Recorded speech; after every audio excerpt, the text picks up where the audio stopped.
Hello,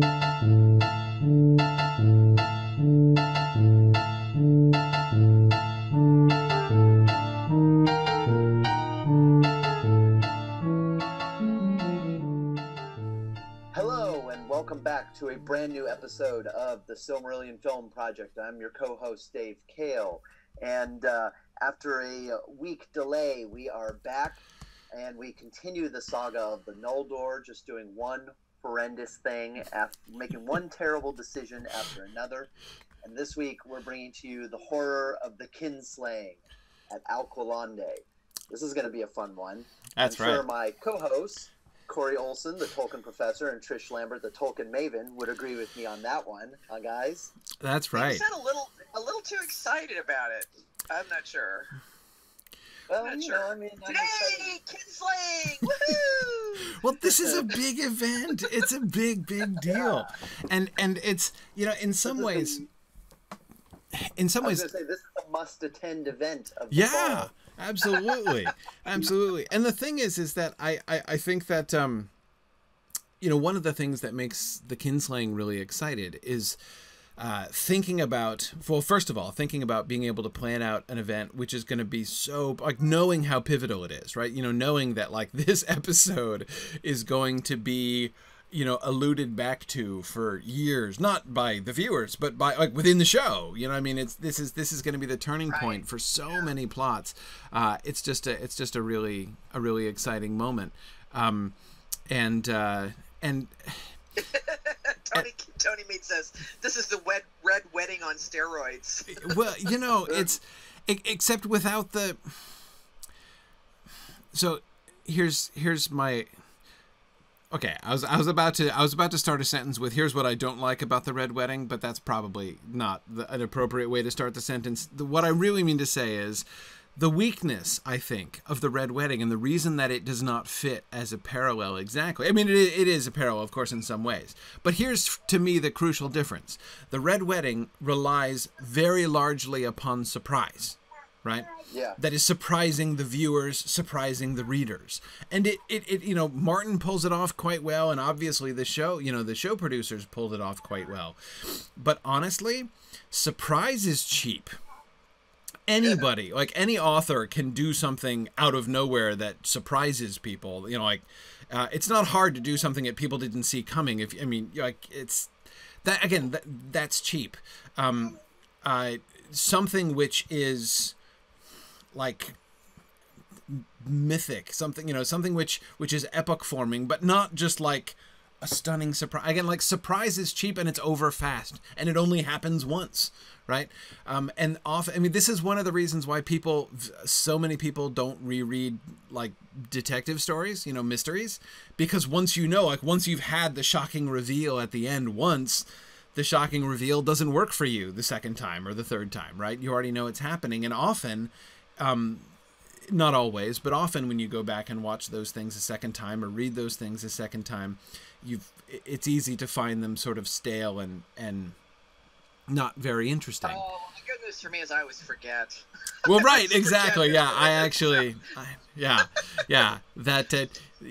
yeah, I sometimes have that experience too, which is It's like, fun. I can't remember who was the murderer, so okay, I'm gonna keep reading this book. I'm with Mike Hackstead. Mike Hackstead said, "This isn't our red wedding. Red wedding was their kinslaying." Right, but see, again, like, the thing about the kinslaying is that it's not. I mean, it is surprising in the sense that, like, it is shocking, you know.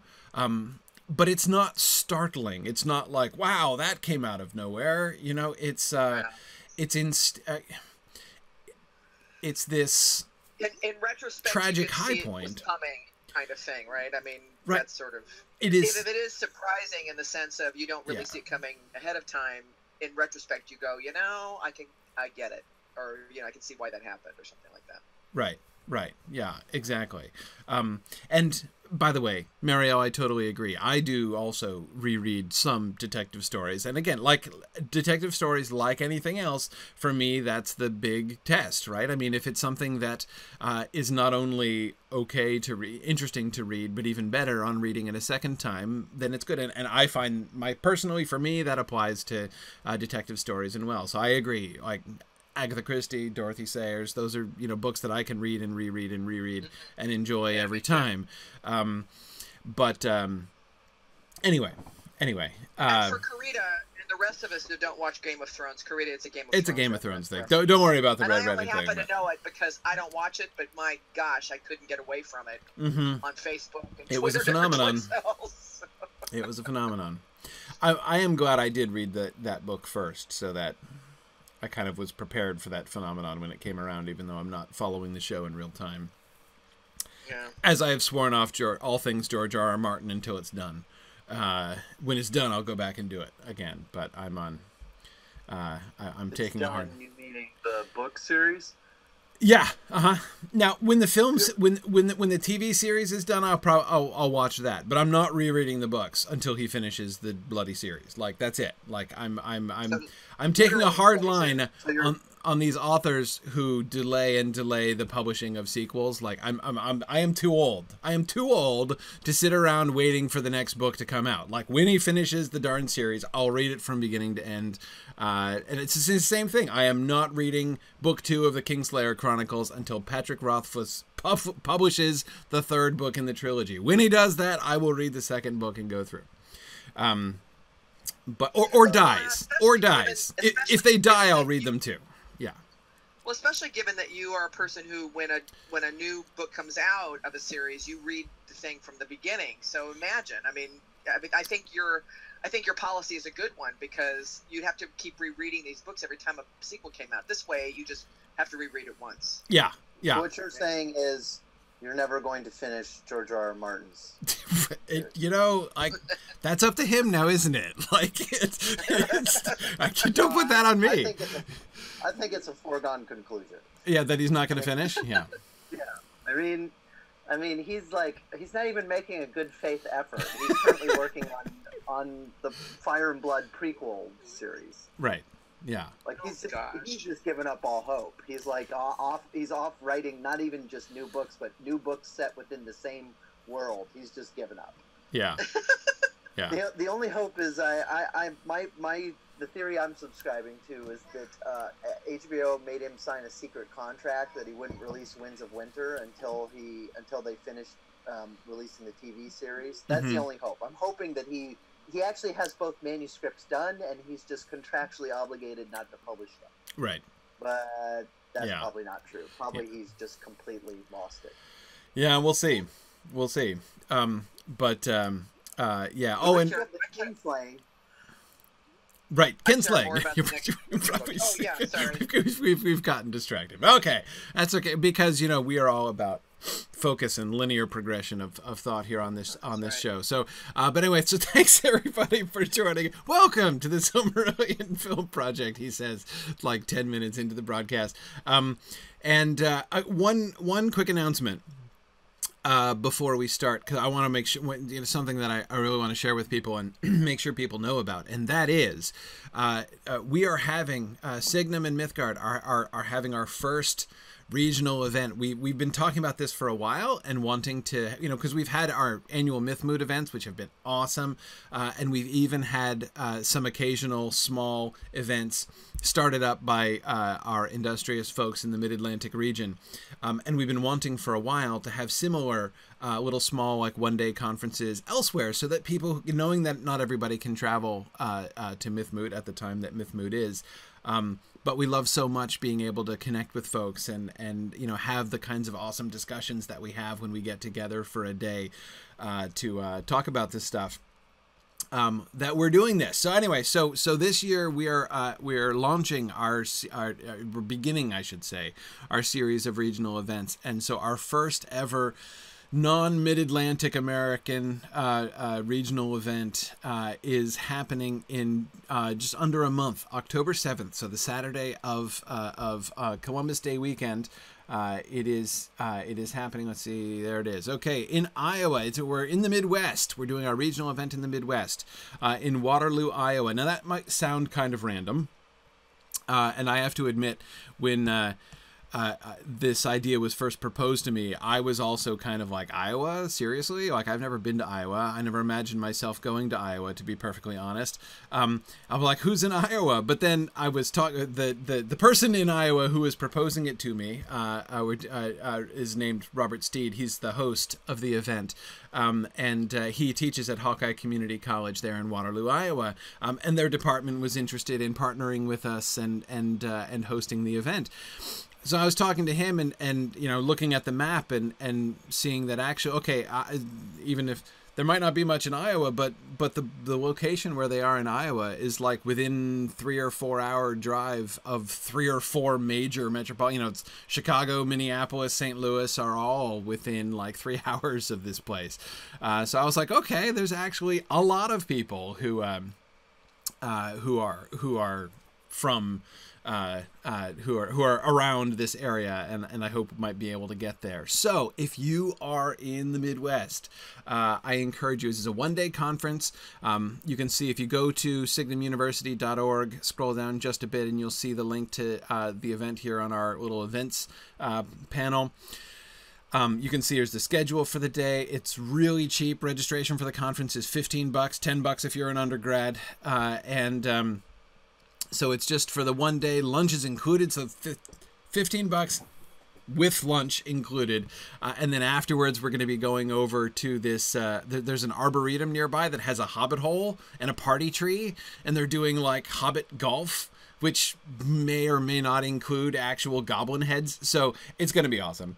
I mean, you know, like, needless to say. Anyway, so you can find more information for it here. I'm excited. I'm going to Iowa for the first time. I'm looking forward to going there, giving a talk, and having conversations with folks. So I encourage you, anybody who is anywhere around the Midwest region, if you can pop in for the day, it's going to be, you know, it's going to be easy to get to, and again, inexpensive and super fun. Great way to spend a Saturday. So I hope to be able to make some connections with folks in the Midwest region. So just, I forgot to point out the important actionable business. Join this event button over here, of course, brings you to our registration page for signing up for that conference. So any friends in the Midwest? If you're in the Midwest or have any friends from the Midwest, definitely come and join us, because it's gonna be a lot of fun. All right,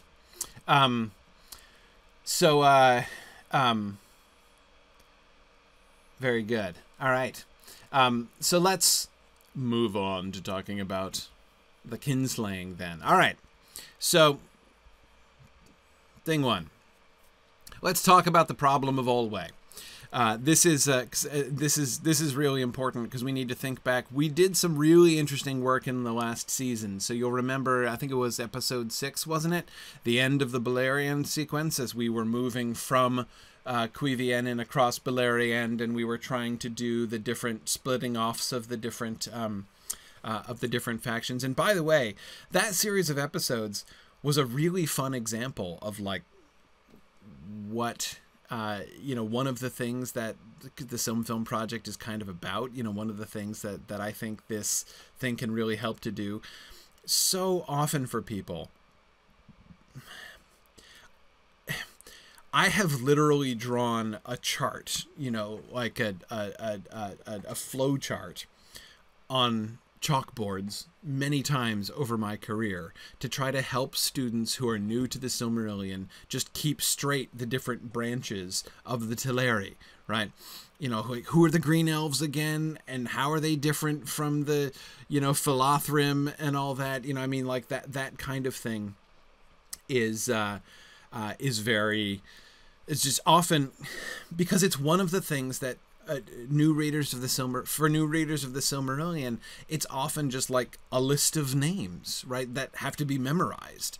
And it was really fun going through that in season 2 and thinking about the different characters involved in the different situations. And I really liked the overall sort of story that we placed that in, that this idea of sort of purpose. Remember, we're talking about sort of like purpose and calling, and understanding like where do you belong, and what your purpose is. That was, you know, one of the big overarching questions, like what is the purpose? Where is the what are, you know, sort of the elves meant to be doing, right? Are they meant to be in Middle Earth? Are they meant to be going over to Valinor?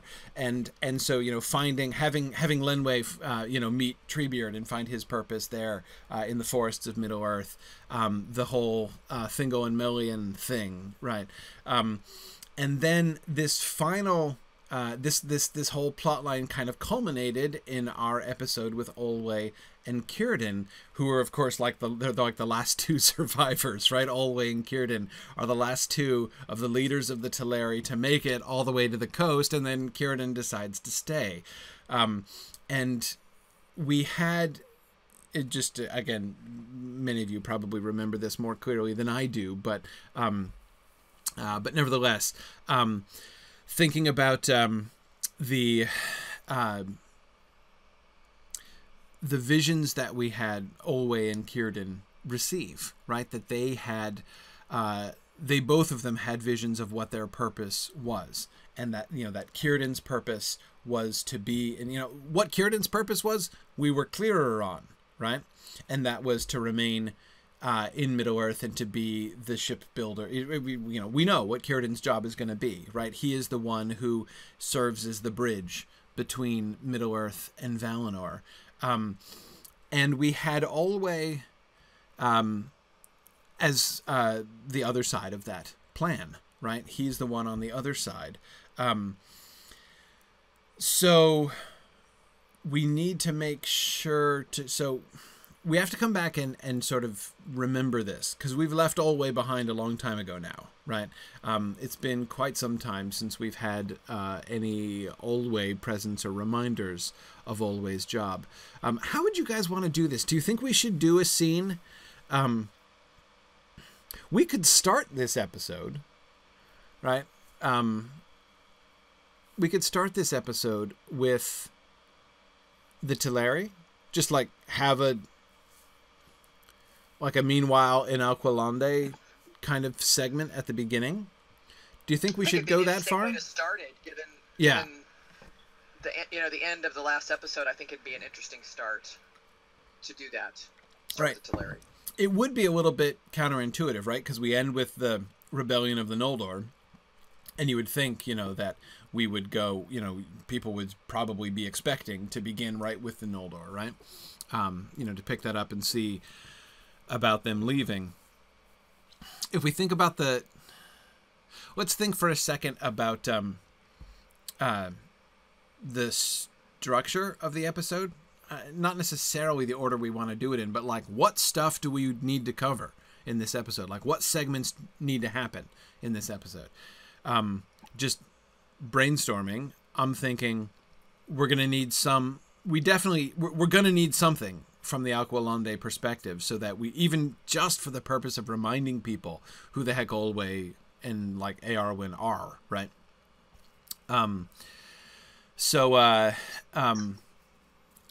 We're going to need that. We're going to need maybe them receiving news of the events at Tyrion, and sort of the well, obviously maybe just their reaction to the darkening to start with, and then some rumors about goings on with the Noldor. But I mean, I like the darkening. Like obviously they have to react to that, right? Yes, and that's a really sort of poignant line in the Silmarillion, right? Because remember, the Teleri aren't there at the festival. You know, they're not standing around the corpses of the trees like everybody else. They're still off on the coast. But just that the description of the sound of like the grief and sorrow and surprise of the Teleri as they're suddenly plunged into darkness, right? So, I mean, it would be interesting. I'm almost tempted. It would be kind of out there, but I'm almost tempted to do the entire thing. We could do most of this episode from the Teleri point of view. That'd be kind of interesting. Start with the darkening, as you say, Dave, and their reactions to the darkening. And then they hear and see rumors that the Noldor are marching, that the Noldor are leaving Tyrion. And then you know they come down. That would be really interesting. this whole episode could almost be like a horror film, in the sense that it begins with the darkening. They're reacting, they're scared, trying to figure out what's going on. They start hearing rumors that the Noldor are marching, and maybe the Noldor just like it kind of the last set piece is the Noldor just come out of nowhere and start stealing their ships and killing them. Well, we do that would be dramatic, but we do need conversation, right? I mean, Fëanor is gonna come and ask for their help, right? And then accuse them of, right? You know, being traitors when they won't. What if they think? What if they think that the Noldor are emissaries from the Valar, right? To explain what's going on with the darkness. You know what I mean? So they hear the Noldor are moving, but maybe they think, oh, they're coming to help us, our friends. Well, and think about this too. Notice the parallel here. I mean, which of course this parallel is explicit, kind of from the other direction, but the parallel is explicit at the War of Wrath, right? When the elves of Valinor are going to be mobilized and go to Middle-earth in order to fight a war against Morgoth to defeat him, and they need the ships of the Teleri in order to bring them over. Like, that's what's going to happen at the end of the First Age, right? That's what happens in the War of Wrath. That's exactly, apparently, the situation here. The only difference is that the Noldor, do not in fact have the sanction of the Valar, and the Teleri are going to refuse. But we do see that parallel, right? So having them, again, I say it kind of works the other way around, because the significance of that moment at the time of the War of Wrath, the Teleri agreeing to ferry like the Vanyar over to fight in Middle-earth at the War of Wrath after Eärendil comes. The significance of that is really seen best from the perspective of remembering the Kinslaying, right? And so it's in retrospect that parallel really has its weight. So it's not like when this comes we can expect people to be thinking forward to the War of Wrath, but we can be setting that up, right? And it just strikes me as a really interesting opportunity to make that moment later on even more powerful, right? Because I think it's something that is actually easy to overlook. And I think that sometimes people do overlook it. In the published Silmarillion, the significance of the fact that the Teleri allow it, that the Teleri agree to give their ships to let the Vanyar use their ships to ferry them over. It's a big deal that given what happened in the Kinslaying, it's a really big deal. I mean, again, there's the permission of the blessing of the Valar on the expedition, as was not the case in the first. So it's not like it's exactly the same situation, but it's a pretty significant moment for them to say we're going to be okay with this, and I think that we can really set that up. Yeah.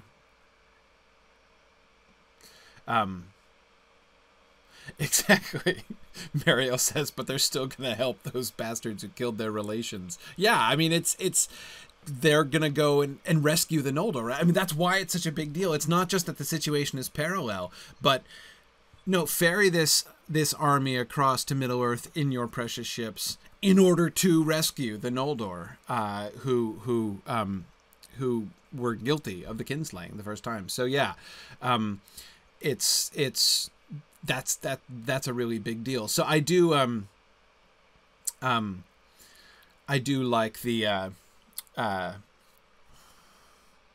thinking about that parallel, and this all comes back, Trish, very indirectly to saying I agree with you. It makes it even more powerful if they are under the impression initially that the Noldor are doing this with the Valar's blessing, right?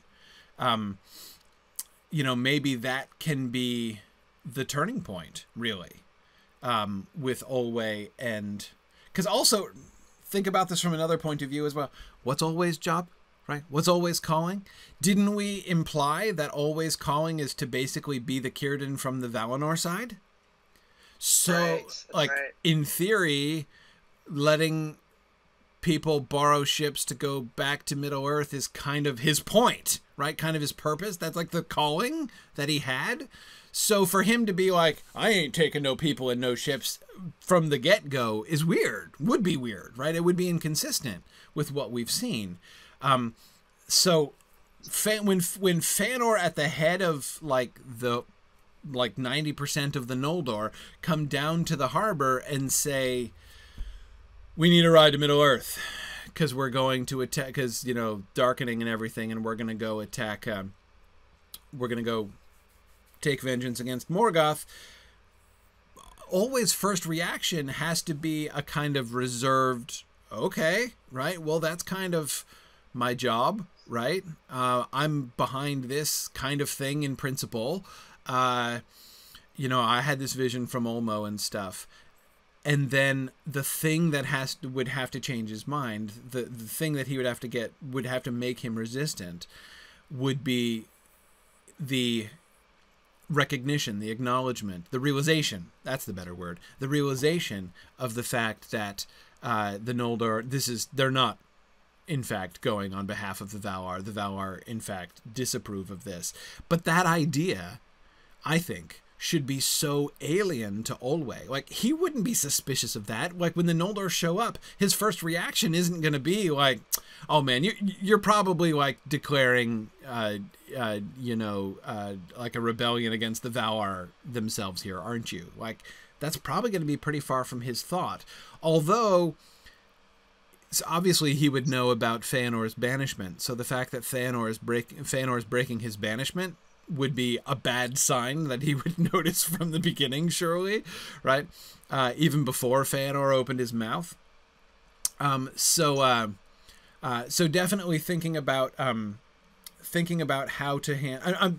As you can see, I'm trying to think through Alway's reactions here, right? I'm trying to think through how you know, what Olway is going to be thinking, and how he's going to be responding.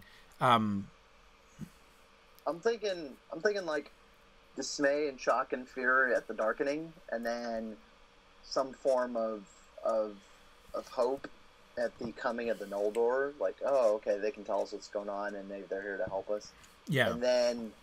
And then a suspicion and growing sense of dread when they kind of see the Noldor coming in the distance, and then when the first one that sort of steps into, I have no, like, candlelight, right, or whatever it is, they're using to local lighting that they have. When the first one that steps in is Fëanor, and there's sort of a, you know, well, why would they send you as their envoy? Right, exactly. That, you know, and that's when it dawns on him that that this isn't what he thought it was. Right. Yeah. Now we have some good questions. Nick was asking, are we going to be introducing a bunch of characters for Olway to talk to? We will need some Olway interlocutors. I don't think we need to invent a whole bunch of new characters. We already have one particularly important character, other elf, that is, for him to talk to, and that's his daughter, right? His daughter, Finarfin's wife. Should she be with them, or where should Éowyn be? His daughter. Should she be coming with Finarfin in the back of the host and get there? Should she be arriving just as, like, at the kinslaying is already happening and she runs onto the scene, and her dad's already dead or, like, dying? Or should she be there with her dad so that he can have her to talk to at the beginning? Or what do you guys think about that? We did, now Marie points out that we also did meet, Olway does have sons who don't really come in to the Silmarillion story, but we did meet them. We did have one scene in season 2 when Galadriel and her brothers were visiting Alqualande, and so we did, like, introduce we had extras playing Always Sons, basically, in that one episode. So we do have like faces that have been seen before. I'm a little bit, I'm a little bit nervous about trying to sort of raise the profile of any character that we're not going to use again after this. Except in the sense of playing the long game. I mean, down the road, again, thinking of that other major Teleri and Valinor scene, that is the agreement to set sail and take the Vanyar across to Middle-earth for the War of Wrath. We are going to need Always Dead. If Always Dead, we're going to need somebody else to be making that call, right? We're going to need somebody else to be the focal point of that really important, forgiveness decision, right? So we could set up one of the sons as the person who's going to take over after Alway dies, and therefore, the person who will be, letting go of the grievance down the road.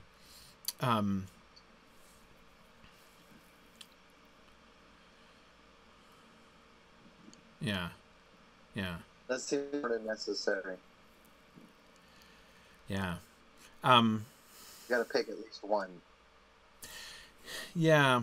Now, Nick makes a really good point here. Nick says, focusing on the Teleri, that is, if we have the focal point of the episode be like on the Teleri point of view, it asks us to care about the tragedy in a different way. And the fact that we haven't invested in almost any of those characters makes that even harder. And I agree that that definitely is a challenge. If we were instead to do, as would be kind of more normal, this episode chiefly from the Noldor point of view, Nick, I really like how you said that, to care about the tragedy in a different way, right? Do we want because it seems to me that really, for the sake of the story we've been telling, and the sake especially of the story that we're going to tell, there are two elements of the tragedy, right? One element of the tragedy is, oh my goodness, like to focus on the people who are dying, right? There's the tragedy of the people who are being killed in the Kinslaying. And that's a really important one, obviously, but not just for the sake of the Teleri, because that itself, it's a huge part of the story. That seems really dumb to say, right? Like, the people who are killed in the massacre are a really important element in the story. Like, yes, thank you for that. But no, what I mean is the fact that they're dying. I mean, this is a like Garden of Eden situation, right? This is a Cain and Abel situation. This is literally parallel to Cain and Abel. It's the first murder ever, right? I mean, you could say Finwë was the first murder, but it's the first murder not by the bad guy ever. No one has ever like been guilty of violence against somebody else. Remember Fëanor just drawing his sword and not using it against Fingolfin was a huge big deal that got him banished, right? Because it was a breach of the peace. And we talked about that last time, last season, I mean, trying to focus on how big of a deal that was, trying to kind of bring home the fact of to people of what a big deal that is, to imagine, like try imaginatively to project yourself into a world that is completely without strife, that is completely without, where violence and murder are literally unprecedented, where nobody even understands that concept, right? I mean, it's just not on the table. So the drawing of the sword against somebody is such a shocking concept that one person would treat another person that way. It's never happened before in Valinor. And so again, like the way that this is a permanent loss of innocence for everyone, right? So it's a major part of the story, obviously, but it isn't the only part of the story. And in a sense, it's not even the primary part of the story, since the story is going to be following the Noldor. It's focused on the Noldor leading up to this point, and certainly going to be focused on the Noldor after this point. The other element of the tragedy, so the one element of the tragedy is the tragedy of the people who have died, and the whole the whole peace that has been broken and innocence that has been lost as sort of an extension of that. But at the same time, there's the tragedy of the kinslayers, right? Of what this means for these people, for the Noldor to have done this, to have crossed this line. It's and we see this is emphasized very strongly in the text, right? We see Manwë, right? After the kinslaying, we see Manwë mourning for Feanor, right? Mourning for the marring of Feanor. It's not that Manwë doesn't care about the Teleri that have been killed, but Manwë in the text is very sensitive to the fact that, like, what has happened to Feanor is tragic. And that's the other element that we really need to emphasize. Again, both the tragedy of, like, oh my goodness, the victims. But in a sense, that's an easier tragedy to get across, right? The harder thing, and long term, for like the next, 5 seasons or whatever, the even more important element is the tragedy of the aggressors, right? The tragedy of their fall. And that's much harder. That's much harder. Much harder to get across because, of course, like when you see a tragedy like that, when you see an atrocity like that, it's easy to sympathize with the victims, right? And it's hard not to just demonize the people doing the massacring, right? But we have to be really careful there to make sure that we don't have the Noldor simply becoming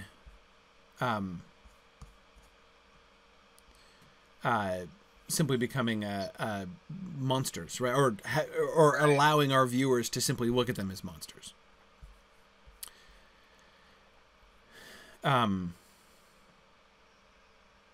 Now, I agree, Marielle, that we don't need to spell that out right away. We do need to, that we do have years to unravel the consequences and the grief of the Noldor, absolutely.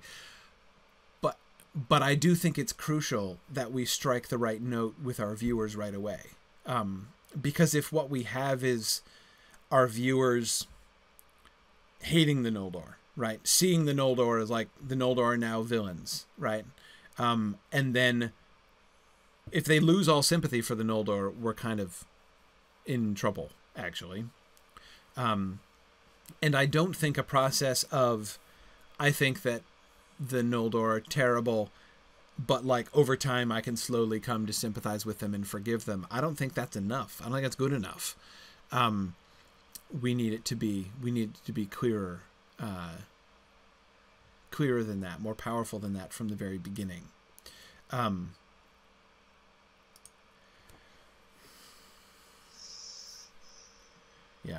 Yeah.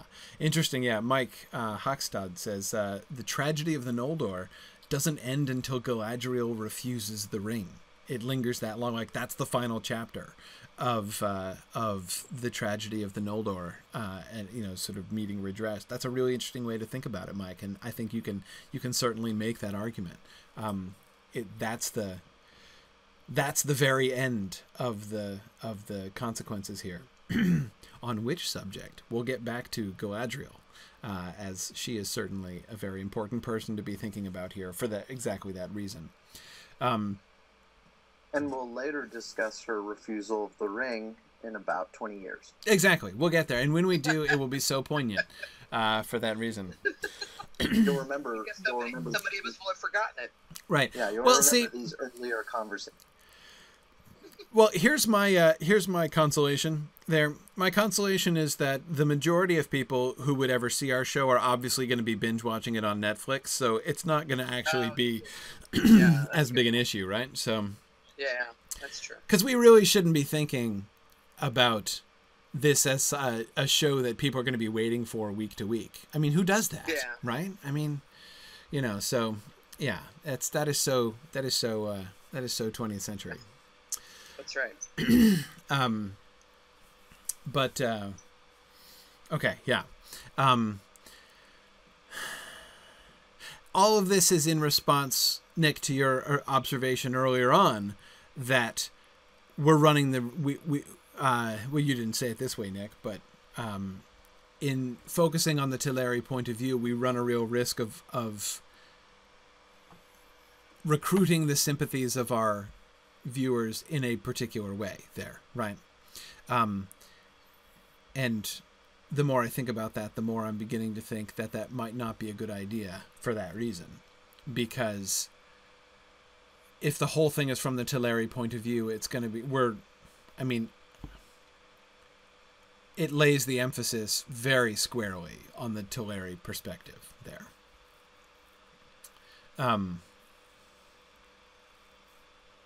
Yeah.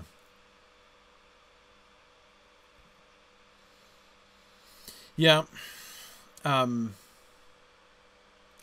Now, Phil Boswell had made a point which I want to come back to for a second, because this is a lingering issue, right? And it's something I think we do need to think about. Phil Boswell says, to be fair, the people killed in the Kinslaying are going to turn up in the halls of Mandos to be tended, by Namo and his crew. So, like, the fact that they were killed doesn't mean the same thing to elves as it does to humans. That's true, and I think really important. And it's one of the things. It's one of the things that is easy to lose sight of. It's an issue we've talked about before, right? How do we need to be careful to, at least to some extent, try to represent the elvish perspective and not merely do the whole thing as if everybody's thinking about things from a mortal human perspective. And one of the things that is clearly different is reaction to death and to separation, right? Let me explain what I mean by that. Consider two parents. Consider Nerdinel, wife of Feanor, and Elrond, right? Consider Nerdinel's decision to remain behind in Valinor while her husband and sons go off, all 7 of her sons, right? So her decision to estrange herself from her entire family as they go off to Middle-earth to fight Morgoth. And on the other hand, consider the parting of Elrond and Arwen at the end of The Lord of the Rings, right? If we look at Nerdinel from her choice, from a purely mortal perspective, right? If we look at her from a purely mortal perspective, it makes it, I don't know, either a little hard to sympathize with her or easy to sympathize with her in the wrong way, right? She is being separated from her entire family, but not permanently, right? A mortal mother, in Nerdinel's point of view, would have the perspective like, I have lost my whole family, right? I have been separated from them forever. I will never see them again. I am like a widow, I am now, I've gone from wife and mother of 7 to childless widow in a day, right? That's how a mortal woman would feel. And that would be the significance of the mortal woman's choice in that case. But that's not Nerdinel. She's going to be separated from her husband. Well, her husband for quite a long time, but that's a slightly different story. She's going to be separated from her kids for a while. A couple millennia or something. But, like, what's that to an elf, right? So, like, her boys will come back one way or another, sooner or later, her boys will come back, right? It's not whereas, again, when Elrond parts from Arwen, it's forever. Forever in an almost unprecedented way, right? He is having a parting with Arwen, which only one parent has ever had, ever in the history of Middle-earth, so far as we know. Melian being that one parent, right? Because even Thingol doesn't ever seem to grok it, right? But Melian does. So So again, like, that's a huge deal. Nerdanel's parting with her boys, less of a big deal. Again, not insignificant, not like she doesn't care, but the stakes aren't the same. And so it changes the whole calculus of the situation. And as Marie was pointing out, the fact is, when we were just talking about we need somebody to be able to be there to make the call at the War of Wrath when it's time for the second armed host to come down to Alquilande and say we need to be ferried to Middle-earth so we can fight a war of vengeance against Morgoth, and they're gonna somebody to say yes, right, and to engage in that act of forgiveness. As Marie was pointing out, that could be Olwe. Olwe could be back by then. No real reason why he shouldn't be, actually. Right? It's been quite some time. He would have had a long time in Mandos already. So Olwe could have returned from the dead already by then. No need to make up a new character. Right? I mean, I don't know about you, but that literally didn't even occur to me when we were talking about that earlier on. Because again, it's so easy to get into that death doesn't mean the same thing for elves. And they as yet don't have that much experience of it, right? But it's hard. So this is what I'm saying is, to what extent and in what ways should we try to engage with this concept? Because goodness knows it seems counterproductive during this tragedy of the Kinslaying to be trying to convey, like, so the Noldor are killing everybody, but don't worry, it's not that big a deal. They'll be back pretty soon, and, like, no harm, no foul, right? Like, we can't be conveying a no harm, no foul policy with the Kinslaying, right? And yet, it doesn't mean that death doesn't mean the same thing to elves as it does to, to just treat them all like bereaved mortals who have been, for all they know, permanently separated, the grief of loss is not the same for elves as it is for mortals. To the extent that the elves have a hard time understanding that mortal perspective, right? Yeah.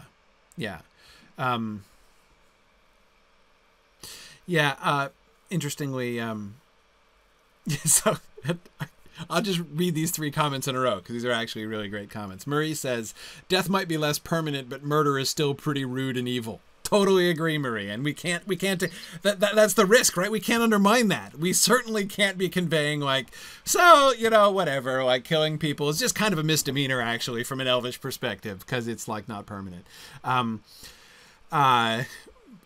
So I totally agree. And Phil Boswell says, death doesn't mean the same thing, but dying has to at least be painful, right? Exactly. After which Tony had said, the elvish view on death, therefore, should focus on the pain and suffering that they undergo in the process. Both the pain and suffering of the one killed and the pain and suffering of the, loved ones of the person who was killed.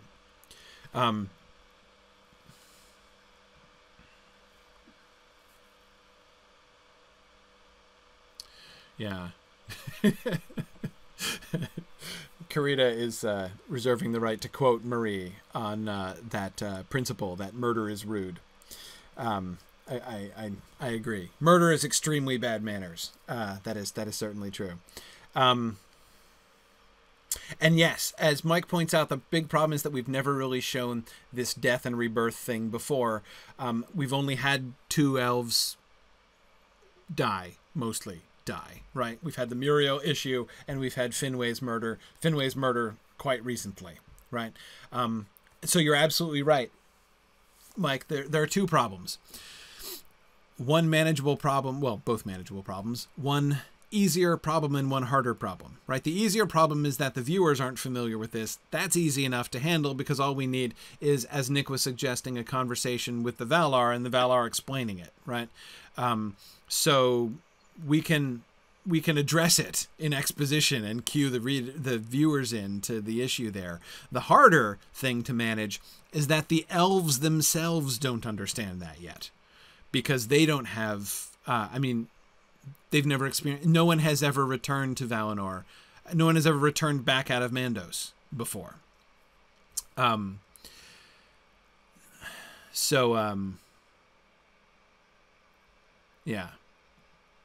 Oh, wait. What? We did do that. Did we? Oh my gosh, I forgot about that. See, all right. Maria and Nick are both reminding me of this. You guys totally did that one on your own. We didn't talk about that, did we? This was totally a script outline concept, wasn't it? Yeah, I think you guys totally went rogue on that one, which is cool. Okay, so Ingway's wife. I don't even remember this. How did Ingway's wife die? Somebody clue me in on this. Oh, I'm sure I did okay it. I'm not saying that I didn't improve it. I'm just saying I don't remember thinking of it. I'm pretty sure we didn't talk about it in our session. Oh, the hunter in Middle Earth. Right. Classic producer behavior right there. Right, yeah, exactly. Okay. Having the Dark Hunter kill her, that was my idea. Okay, I can remember saying I wanted the Dark Hunter to kill somebody significant. And I have a vague memory of our suggesting Ingway's wife. It's her return that I didn't remember. Okay, right. He's grieving her loss during the visit of the ambassadors. Okay, all right. All right, I'm with you. Okay. All right, fine. Good. Well, then, if we've done that, then that's great. Because, of course, one possible solution to the problem I was just describing is to do it earlier, right? So that we have that. If we have a precedent for that, if we've established that elves return from Mandos, then okay. Then it's not alien totally, and we have more corpses than I thought. Right. Okay. Look at that. Very good. See, look, you guys are thinking ahead, and I'm forgetting. So that's great. Okay, then. How does it impact? So let's just think about the kinslaying for a second. How does this impact the kinslaying? If you are one of the Teleri, forget the ships for a second and focus on the people. You are one of the Teleri holding the bloody corpse of a family member in your arms, right? What is going through your head? Like, what does that mean to them exactly? And I know it might seem like a silly question, but you see why I'm asking that question, right? Like, it might seem like a dumb question, but I think it's because, again, it's from the mortal perspective. It means one thing, right? Oh, and it means many things, but one of the chief thing is bereavement, loss, right? The whole idea of bereavement has to mean something different to elves.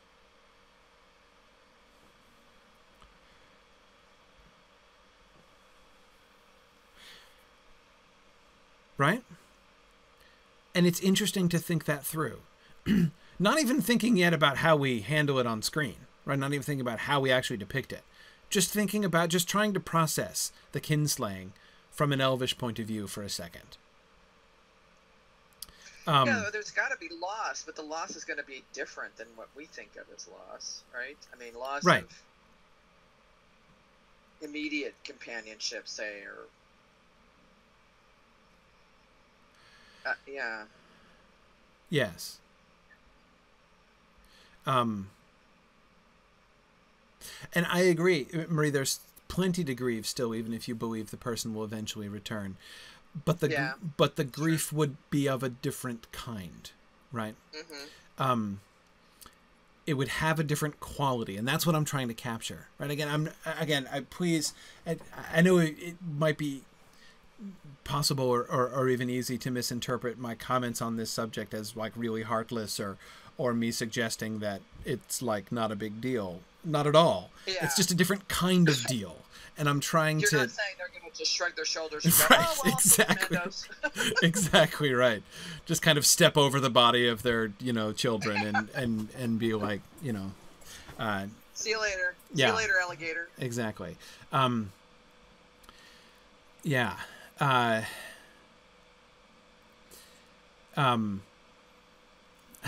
Marielle has a really interesting way of saying this. She says she would think that a mortal might focus on the slaying part, but the immortal would focus on the kin part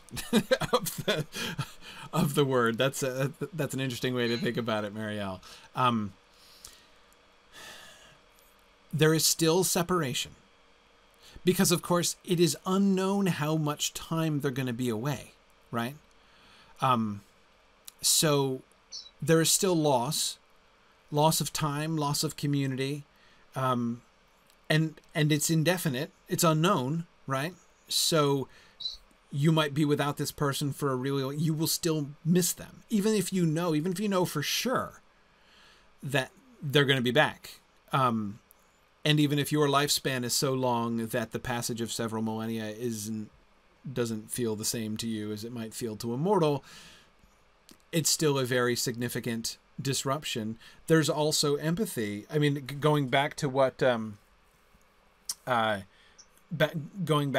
you guys were emphasizing before, Phil and Tony, about the suffering of empathy for the horrible pain and suffering of the person who was slain, right? You don't want them to go through that. And another thing, you don't know what's going to happen to them in Mandos exactly.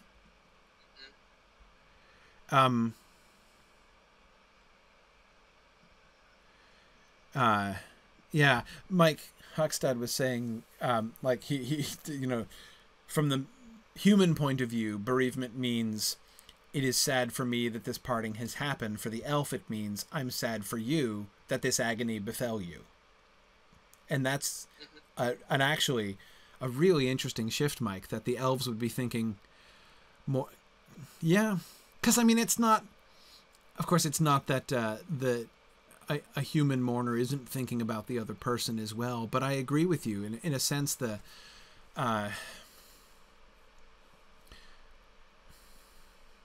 hardest thing to bear is the absence of the person in your life for the rest of your life, right? In fact, one of the things that people will say to comfort the bereaved, right, for mortals, are things like, well, she is at peace now, right? Like, her suffering is over. But again, that's not, and that kind of shows, like, that's not the focus, right? The focus is it's on the bereaved, and the bereaved dealing with the situation. That idea of the elves are thinking not of themselves at all, but just focusing on the other, because of course the other is still there. Yeah. And two people, Phil and Marie, are thinking about another issue here. When they come back, they're not necessarily exactly the same. And we're not talking Pet Cemetery here, right? But they're changed. Marie, as is her wont, points to a quotation in the text that bears out that idea. Sorry, I'm pausing and making the face that I make when I'm about to say something and I'm thinking through to make sure it's true before I say it. I think that the only reincarnated elf we ever meet, and I think we only ever meet one elf after he's already died once and come back. Is that right? Are there any other elves that we meet? I think yeah. Glorfindel, right? Glorfindel, right? Yeah. Yay, Glorfindel! Yay. Glorfindel is the only post-death elf that we ever actually meet in Tolkien's narratives. Now let's look in the questions and see where the listeners said we're wrong. Right. Which actually, yeah. Anyone? Can anyone think of anyone? Right. Nope. Nick is right that Finrod is mentioned, that he, but we never meet him. We never get to like see how he is afterwards, right? Yeah, both Mike and Nick were remembering that. He mentioned? I don't even remember this. It's mentioned that like it was long before he walked with his father in the fields of Valinor, like allusion to the fact that someday he will come back, but but there's no. That could be anticipatory. That could be like post after the world is remade. Well, yeah, exactly. We don't really know. Yeah. I have a question. How? I mean, in this context of Glorfindel being the only one we actually see, how unusual do we want to make this in SilmFilm? In SilmFilm, I'm thinking pretty unusual. Pretty unusual. Well, yeah. Though here's our problem. Unlike Tolkien's narrative, which like shifts away from Valinor and almost never returns again until it returns with Eärendil. If we don't do that, we're showing more behind. We will end up showing more behind the scenes stuff, right? Right. As for instance, we were talking about with the War of Wrath, right?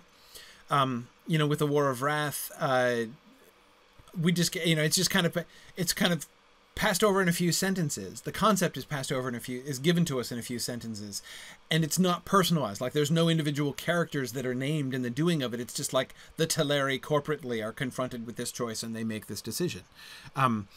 Because again, it's the Silmarillion is in full like big picture historical chronicle tone at that point, right?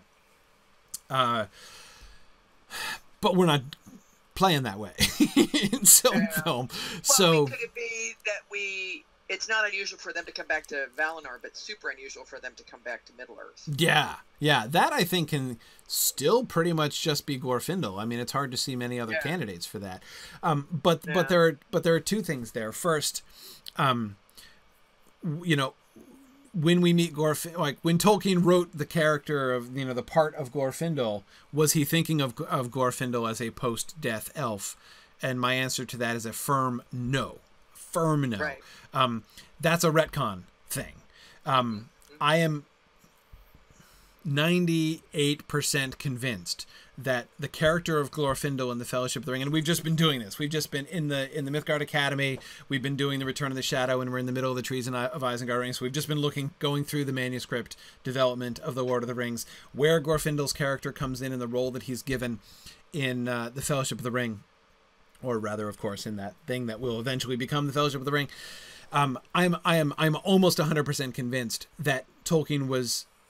It's one of the last examples of Tolkien recycling. Him taking a character from the Silmarillion stuff and recycling him for the Lord of the Rings, like the Elven King of the Hobbit is Thingol recycled, like the Arkenstone is a Silmaril recycled. Glorfindel is recycled, and he's using the name and kind of concept of Glorfindel. But was there an identity when he invented the character of Glorfindel?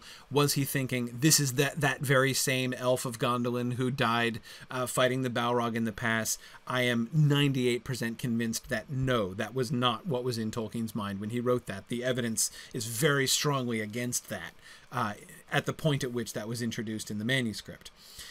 Then he decides later on in retrospect, after he has fully integrated the Silmarillion with the Lord of the Rings world, like that's now all one consistent world, and as he's making it consistent, he decides logically this must be, he wants it to be the same Glorfindel and decides that he must be post-death. So even the way that Glorfindel acts is not a clear indicator of how post-death elves are, right? We really only have, I think, two...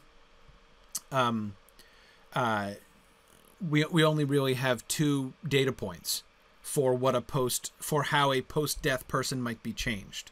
One is Gandalf, right?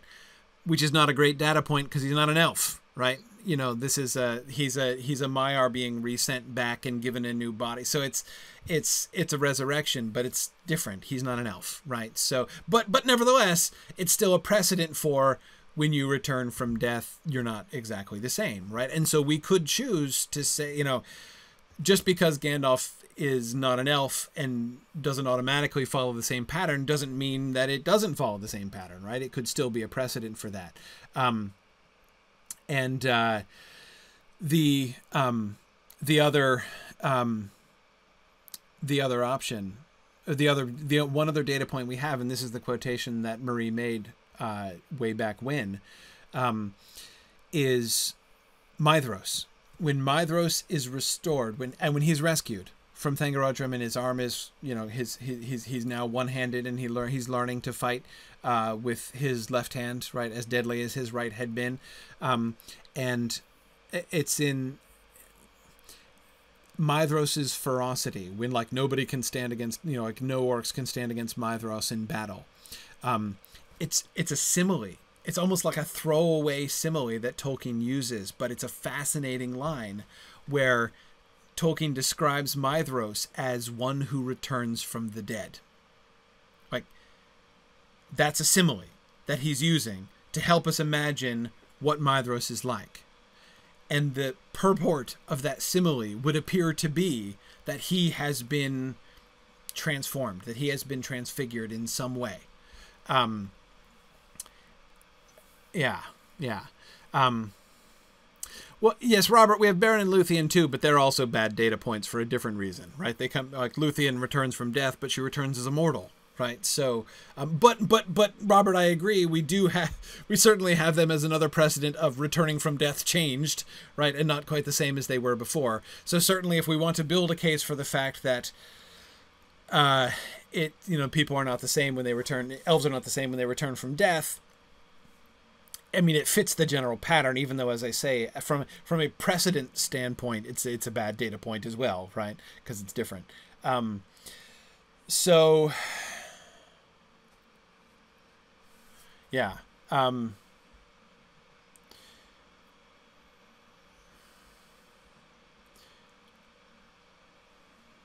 Coming back then to the decision that we need to make. When in the cases which we will probably keep relatively rare, when we bring back elvish characters who have died, as we were talking about doing with Olwe, do we want them to be changed, and if so, in what sense? Here's the issue.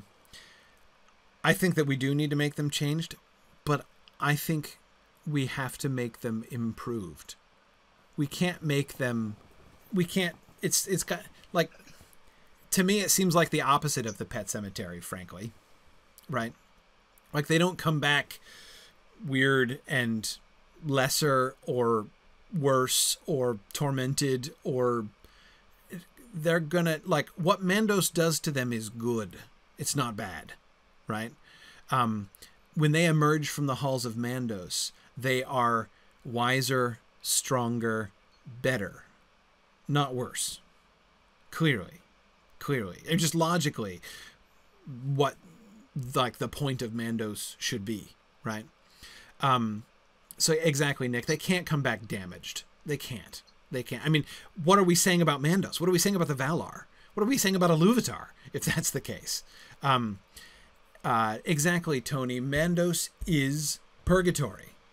I mean, at several points in the Silmarillion, in the history of the composition of the Silmarillion, Mandos was literally purgatory. Like, that's where human souls went for purgatory as well, before they went to wherever it is that they go.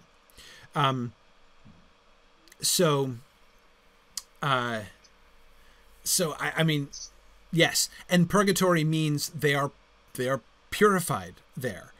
The bad things are being purged away. So yeah, I mean, I think clearly they have to come out better. But now, what does this do to bereavement again, right? Because if they've seen this, right, if we've brought back Ingway's wife, then they have reason to know. A, they already know, right, in theory, that elves don't leave Arda, that elves are bound to Arda. This is not going to be a mystery to them.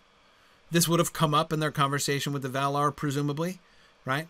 That even if their bodies are slain, they are coeval with Arda and never leave it, right? So the question of permanent separation, not even on the table. never in their concept of how the world works. So when they meet human beings and watch a human being die, the elves are like, whoa, the heck? That's not how things work, right? The whole that so that's got to be completely alien. Which means that's not on their radar screens when their family and friends are dying at Alqualande.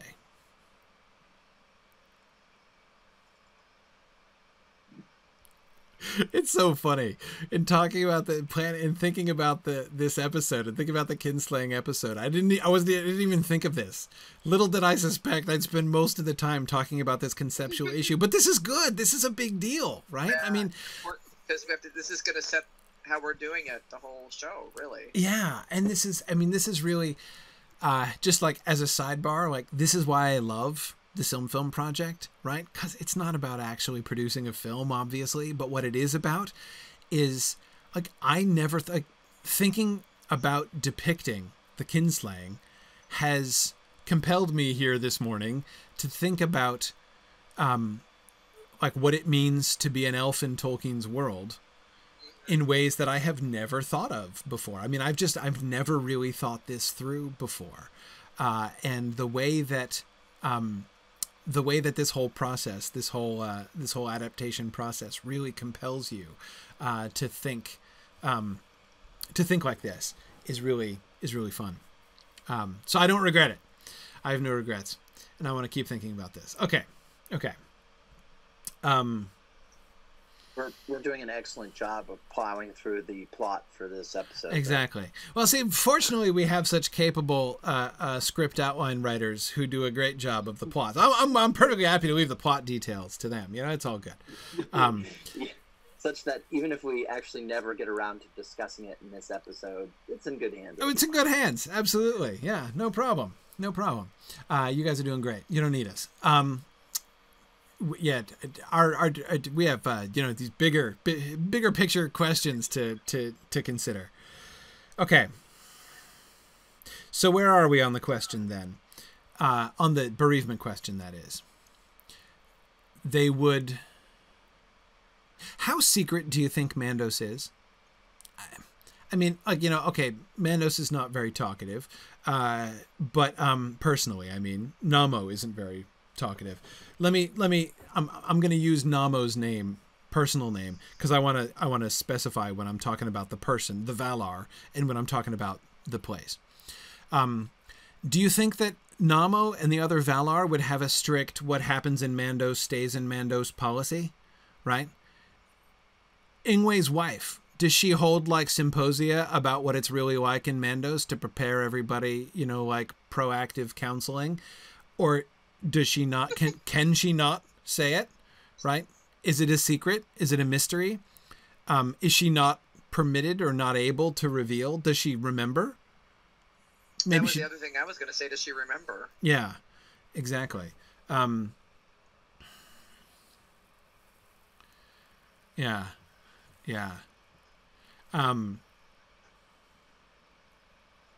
By the way, just one small note. Mandos was on Daily Show last week being interviewed, and I'm watching. I'm like, oh yeah, we picked that was a good selection.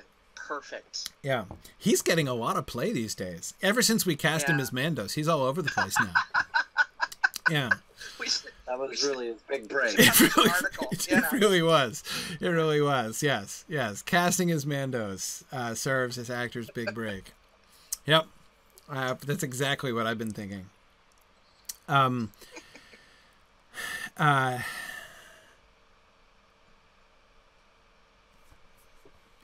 Yeah.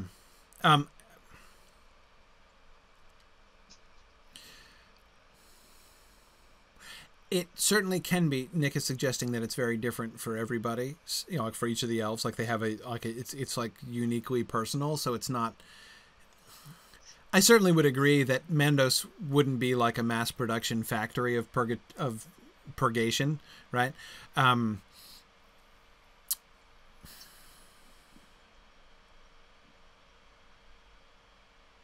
also wonder if there's what kind of sense of time passing the elves within Mandos have. somebody was just a purgatory. Oh yeah, Tony. Tony was just talking about the, like, medieval Catholic traditions of purgatory and what purgatorial sufferings are like. I can't imagine that Elvish Mandos is like that. Yeah. That they're like tormented, and punished, or not punished, but something which looks quite like punishment. It's not punishment. Like, I think in Dante, it's really interesting, when you see the pattern of sins and their consequences in hell and in purgatory, you can see there's a very, the torments that are being endured by the souls in purgatory are clearly constructive rather than destructive, right? The souls in hell are continually like subject to the consequences of their actions, like the negative consequences of their actions. Like they've like, through their sins, they have made their bed, and Dante shows them lying on it for all eternity, basically. Whereas in purgatory, the punishments that are inflicted upon the souls of those in purgatory are designed to counteract and correct the sin that they had. So it's that's still the point of it. But yeah, I don't see elves in purgatory being tortured.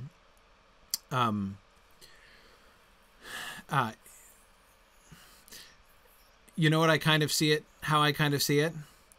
Leaf by Niggle is how I see it, right? Yeah. Mandos as like the workhouse in Niggle. I mean, the workhouse in Niggle is purgatory, right? That's Tolkien. We do have a very clear Tolkien's vision of purgatory, right?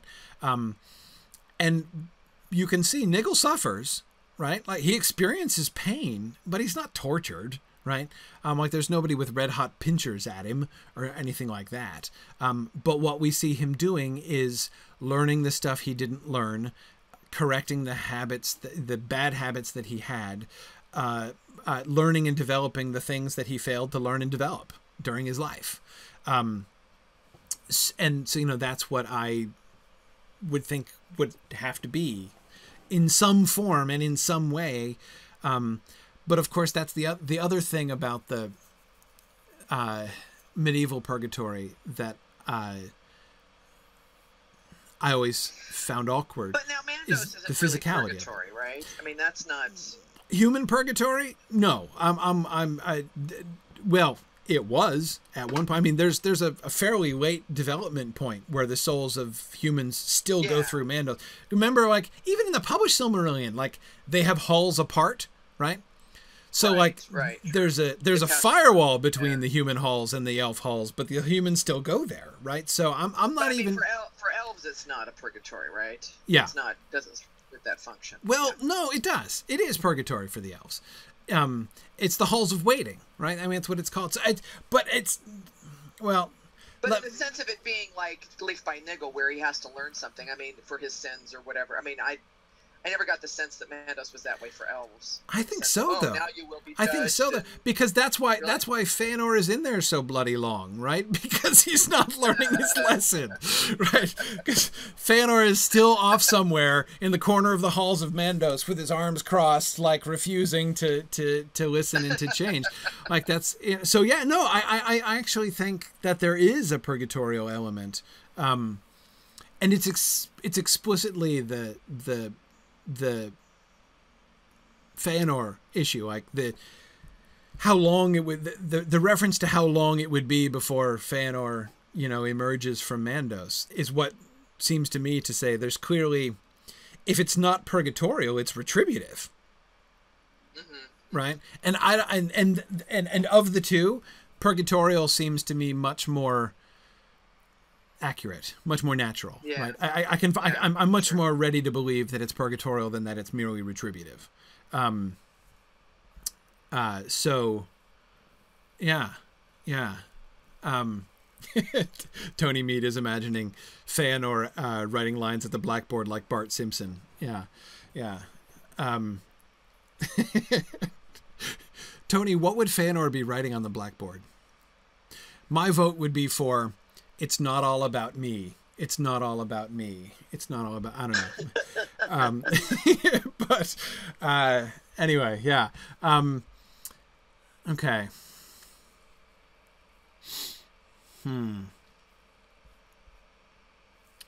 I will not slay my kin. Yeah. Yeah, something like that. And that was just only one of the things. Okay.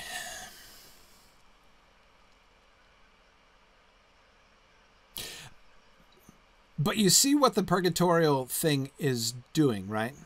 If we conceive of it as... I kind of suspect that those of you who are bringing up the concept that when elves return from death, when they come back after, when they are released from Mandos, they come back changed, were suggesting that as like a reason to be... why there would be, in some sense, a permanent consequence of losing a loved one, right? So, like, yes, like, your wife has been killed. She'll come back someday. That's the bright side. But the downside is it's never going to be quite the same, so that there is some sense of permanent loss. Except that's not it, right? It's not that way. Not if, in fact, when they return, they're going to return more whole and more wise and more strong than they were when they left. That puts an entirely new dynamic on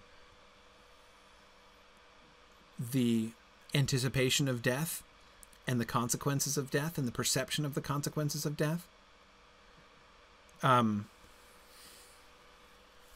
See what I mean? I mean, I'm not saying that people would look forward to it, but... it's another experience that they know is in their future at some point. Something like that. Robert Brown asks, so when an especially clumsy elf who on multiple occasions tumbles down and falls off cliffs, would they be particularly saintly, having gone through numerous purgatorial experiences? Yeah, well, of course, the challenge is here, we don't want to make death sound like a desirable thing, right? Like, we wouldn't want to create a society which would tend towards, like, ritual suicide in order to attain a higher level of enlightenment. In order to ascend. Exactly, right? I mean, that's moving into dangerous waters, right? Or somebody who kills their own family in order to bring them to a better place, right? I mean, like, we have to be very cautious to counterbalance that particular element, right? I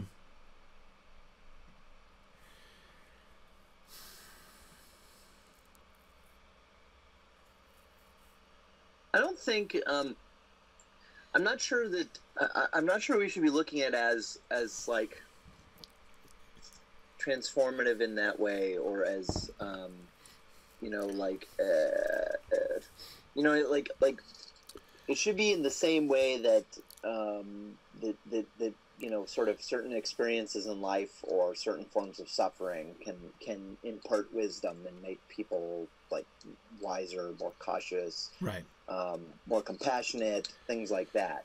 It shouldn't be the kind of thing. It shouldn't be like sort of a, well, if you die, you ascend to the next plane or something like that. Right. It should be sort of it should be a more ambiguous experience, the same way that life transforms people, such that well, I guess this isn't true, but like most people don't willingly, undertake traumatic experiences in right. hopes that it right. will make them wiser. Right. But actually, exactly. even that's not true. People run marathons, so. Right. But no, that's true. I mean, like, think about the bereavement itself, right? I mean, the process of going through bereavement can, in the end, many years later, make you into a stronger, wiser person. Suffering in general, right? Suffering, experiencing tragedy can make you into a stronger, better person over time. But that doesn't mean, as you say, Dave, doesn't mean people are signing up for it, right? Or rushing to enlist in the please, I want to undergo horrible tragedy in my life thing. So, yes.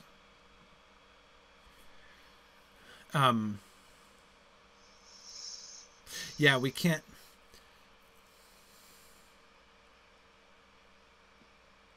mean, obviously,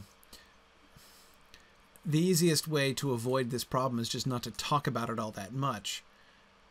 But I'm not really, again, my focus here in this whole conversation hasn't even really been on our actual depiction on screen, but just thinking it through conceptually ourselves to understand it, and then to be able to use that as a framework in which we can talk about the story.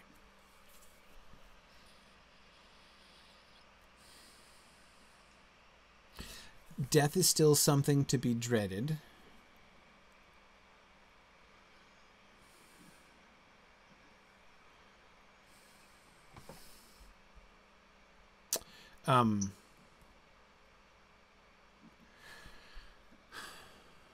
Yeah, I mean, Dave, I keep coming back to your point about, wisdom and the relationship between wisdom and suffering, and how gaining wisdom is an upgrade, but not one that you would choose at the cost of the suffering that leads to the wisdom. But at the same so what is the elvish relationship with death then? I mean, because it seems that on the one hand, we can't have them seeking it. We can't have them eager for it. We can't have them thinking it's awesome and a great idea. I was laughing before, Dave, when you were talking, because Robert Brown had just typed, Dad, my little brother was being annoying, so I sent him to Mandos for a spell. He'll be better after this, right? Like, yeah, it's exactly the thing that we can't have, right? Yeah, that's what we're trying to avoid. So they can't look at it as a desirable good, that would or as like something that's kind of blasé, like, oh well, you just needed some time out in Mandos. Right, exactly. Yeah, you can't have people casually murdering other elves right. to teach them a lesson. Right, exactly. To as like a self-improvement or a community improvement project. But at the same time, we can't have them living in fear of it. We can't have them dreading it and thinking it's a terrible evil. Because that's not right either. I mean, that needs to be a drive to stay alive, right? I mean, in other words, there's got to be a motivation for staying alive. Yeah. Just seems so weird. Because you're right. I mean, if it's not a big deal, then dying isn't a big deal. Yes. And well, I wonder, well, I'm just kind of wondering if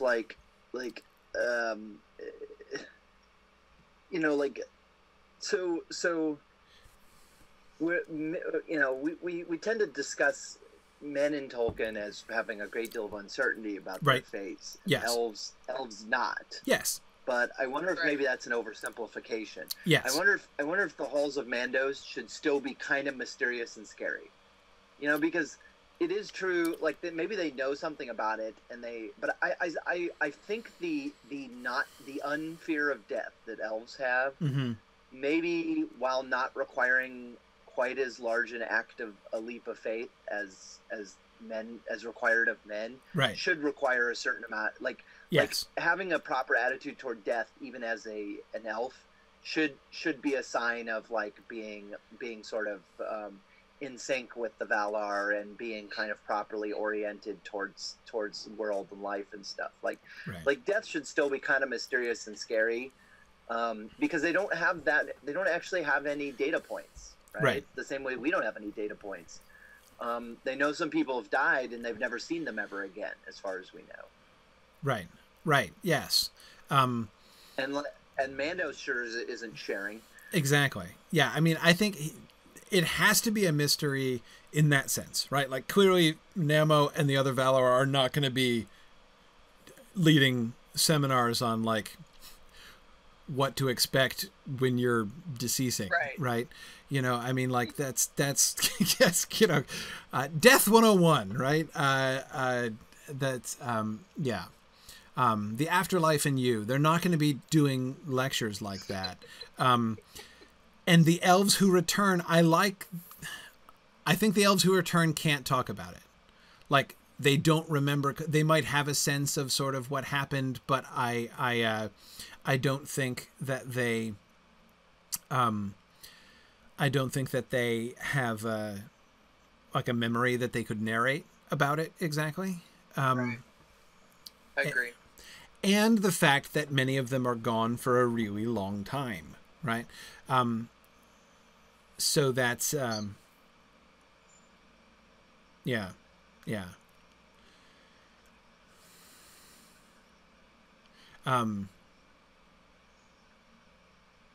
So there is an element of separation.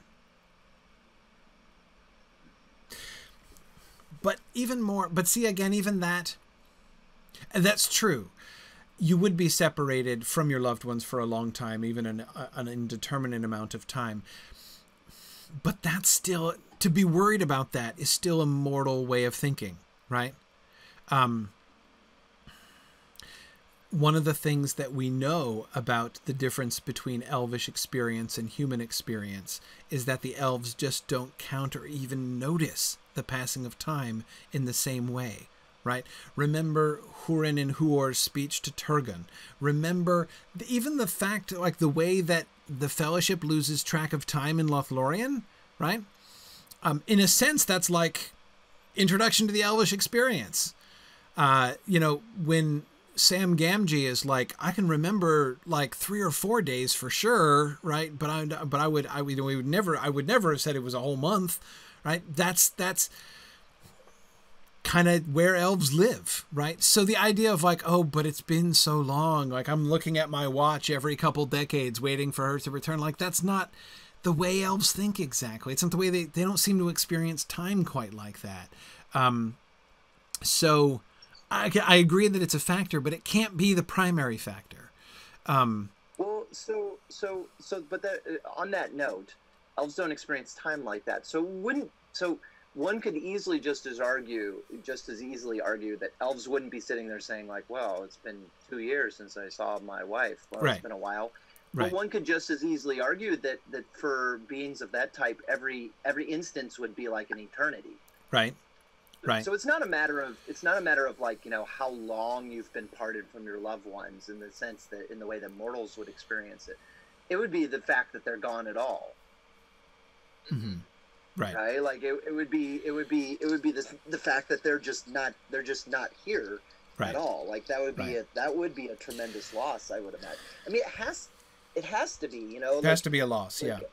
Maybe we don't have an explanation for why, but what we certainly do have is data suggesting that it is definitely a loss. Yes. Because that's what Finway showed us. Right. Exactly. Let me see if I can explain the way that I'm thinking about this now is kind of vaguish or abstract. Let me see if I can put this into words. Well, no, I can put it into words. They're just clumsy. So what I want to say is that being like dying and going away, leaving the life that they have and that they're engaged in, that there's a kind of wrongness to that. Like it's not how it's supposed to be. Yes, they will return. And yes, when they return, they may be wiser but they may be upgraded. Right. But them leaving where they were and not like there is a sense in which that is a failure to fulfill their destiny, their calling, like what they're supposed to do. I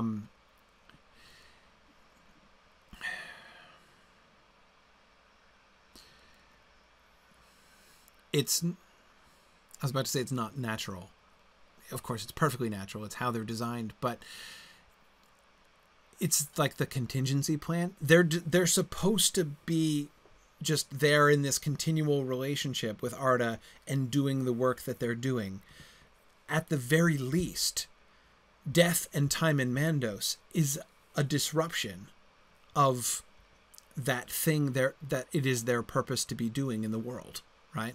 And it is in a sense a disruption that isn't supposed to happen, if you understand what I mean by supposed to, right?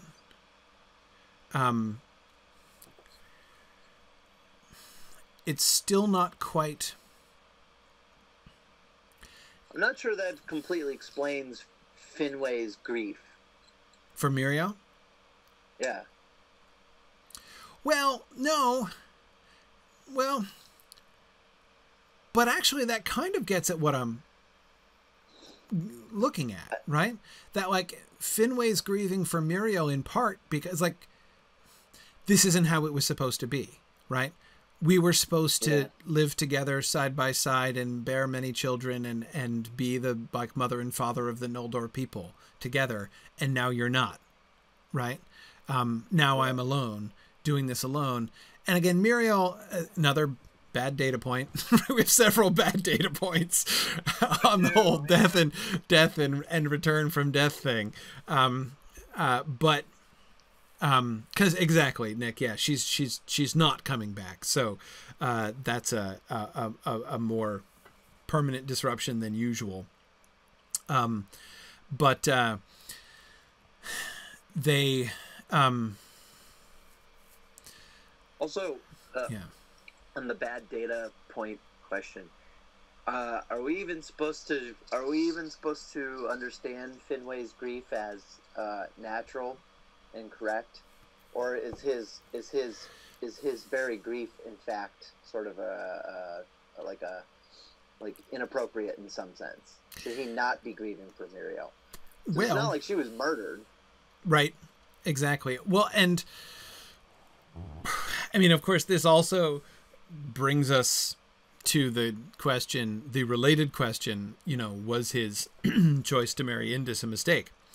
Because, I mean, to me, that's all tied up with that same question, right? That question of, is his response to Muriel's pseudo-death, semi-death, whatever, it's not undeath, but I don't know what other prefix to give to it. Is his response to Muriel's departure appropriate, or you know, is his response to Muriel's departure one of those things that he is going to be dealing with during his time in Mandos, for instance? So yeah.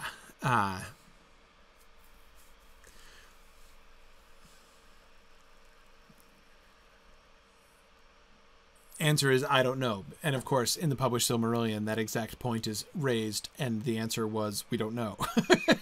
Right? Even the Valar can't decide whether it was good or bad for Finway to have gotten married a second time.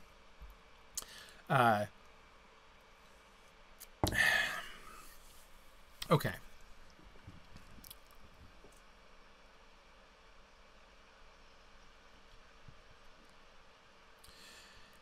In the end, so when an elf dies,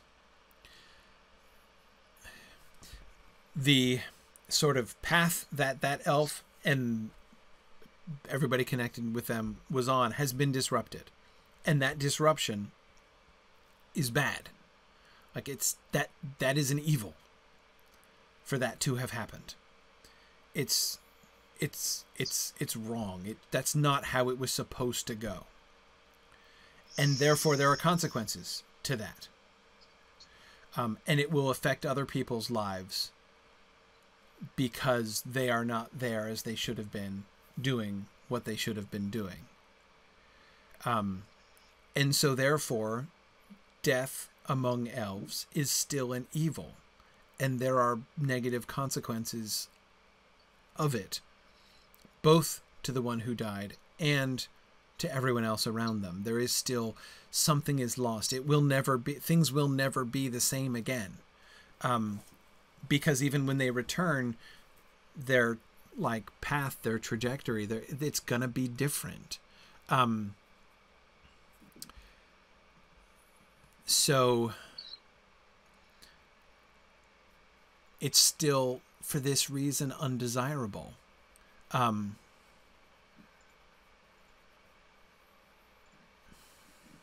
And for this reason, no one would seek it.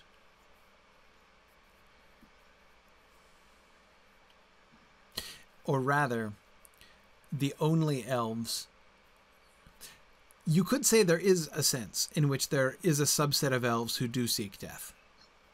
And I'm referring to the elves who die of grief. Right? That's a thing that happens.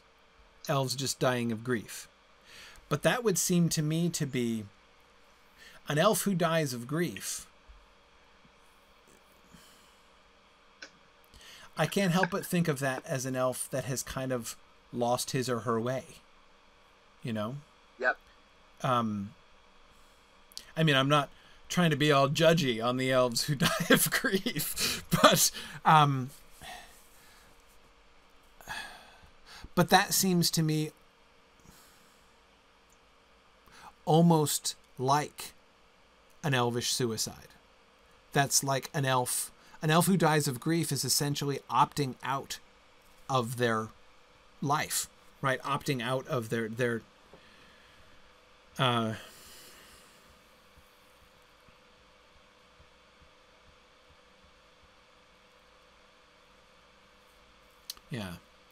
Tony, that is an interesting way of thinking of it. And somebody had said something like this earlier before.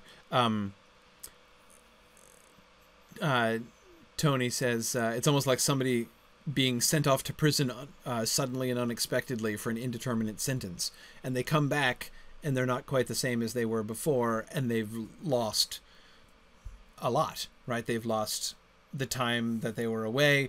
They are... you know, everyone else is going to be in a different place and their relationship with everything is going to be different. Now, Tony, of course, the way that it breaks down is that prison isn't purgatory, right? So they're not going to return just like wiser and better and stronger than they were when they went to prison. Yeah, like we can't imagine the elves emerging from Mandos like with fun new tattoos or something like that. But that parallel does work in some ways, especially with the way in which, like, when they return back to their loved ones again, it's not, they can't just pick up where they left off, right? Their life is different now. Their position is different now. Their purpose is different now. It's changed. Marie asks, do we want to see elves dying of grief at Aqualande? That's a great question. And I suspect Marie's gentle suggestion that we return to Aqualande and the Kinslaying. How about elves dying of despair? That's another one to my mind. Yeah. Yeah. Off. They lose all their hope. Right. Buddha approves. Yeah. No, I can tell. Buddha feels very strongly about this. Yeah.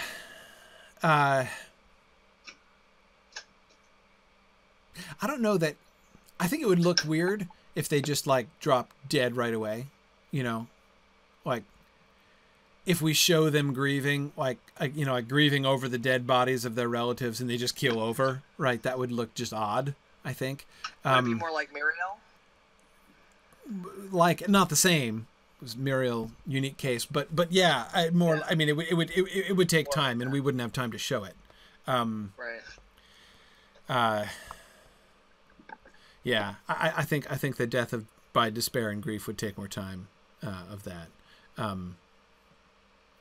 Yeah, exactly, Rico. It should look more like a death from lingering consumption than death by a heart attack. And I guess it would be hard. I mean, there would be a real risk of that looking comic on screen, right? And we wouldn't certainly want that. Okay. Well, I feel a little bit better about the whole elves and death thing. Do you guys feel better about this? This is such a fascinating question that I wasn't expecting to talk about, but way more important than plot details. Again, like I said, we have people for that.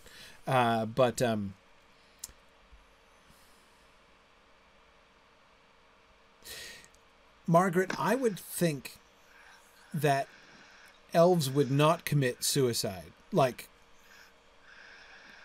actually kill themselves with a weapon or like by throwing themselves off a cliff or something.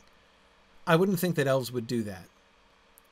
That basically like an elf who is suicidal would die of grief or despair. Like they would just fade away and die. That's like how they do it, essentially. Well, okay, Marie, right? Yes, we do have Maedhros, but with Maedhros it's different. Maedhros, bad data point with Maedhros, because it's the Silmaril thing, right? He's casting himself in with the Silmaril, right?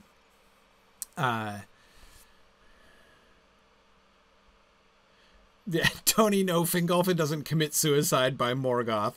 That's a different thing too. Yeah. Okay. Yeah. All right, we're almost done. Okay. So guys, get this. Maria's saying that if we leave all the details to them, that we can't complain about what they come up with. Ha! That's not true. Oh, yes, we can. Absolutely. Absolutely. That would be fair. No. That's not how it works at all. That's right. Yeah. Okay. All right. Okay. I'm feeling comfortable enough to move on. You guys feeling comfortable enough to move on? But that was a big deal. That was a big conceptual issue. Let us return to point 3 of slide 1. Hakon's suggestion that Uanin and Olwe have a conversation. I love this idea. I love most of Hakon's ideas, and I really like this one. I think it's really important for us to set up Uanin's wrath or Uanin's grief and the storm, right, that comes of it, that wrecks a bunch of the ships. I think that, and that's of course a great solution to the but wait, we don't have enough developed minor characters, right? If the conversation is between Uanin and Olwe chiefly, then we don't need to worry about like Olwe's, nameless and practically faceless children.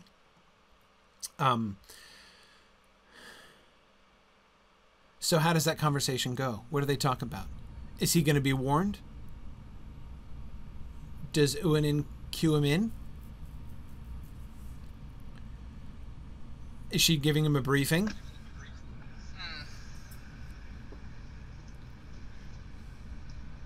Whoa, sorry.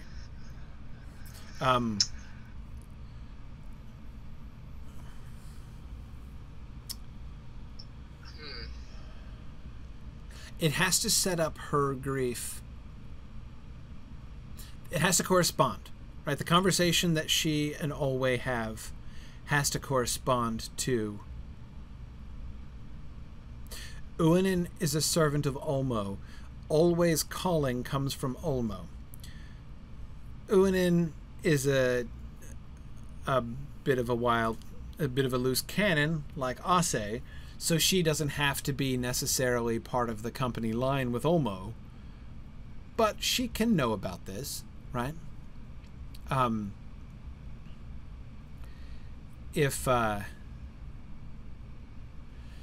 If she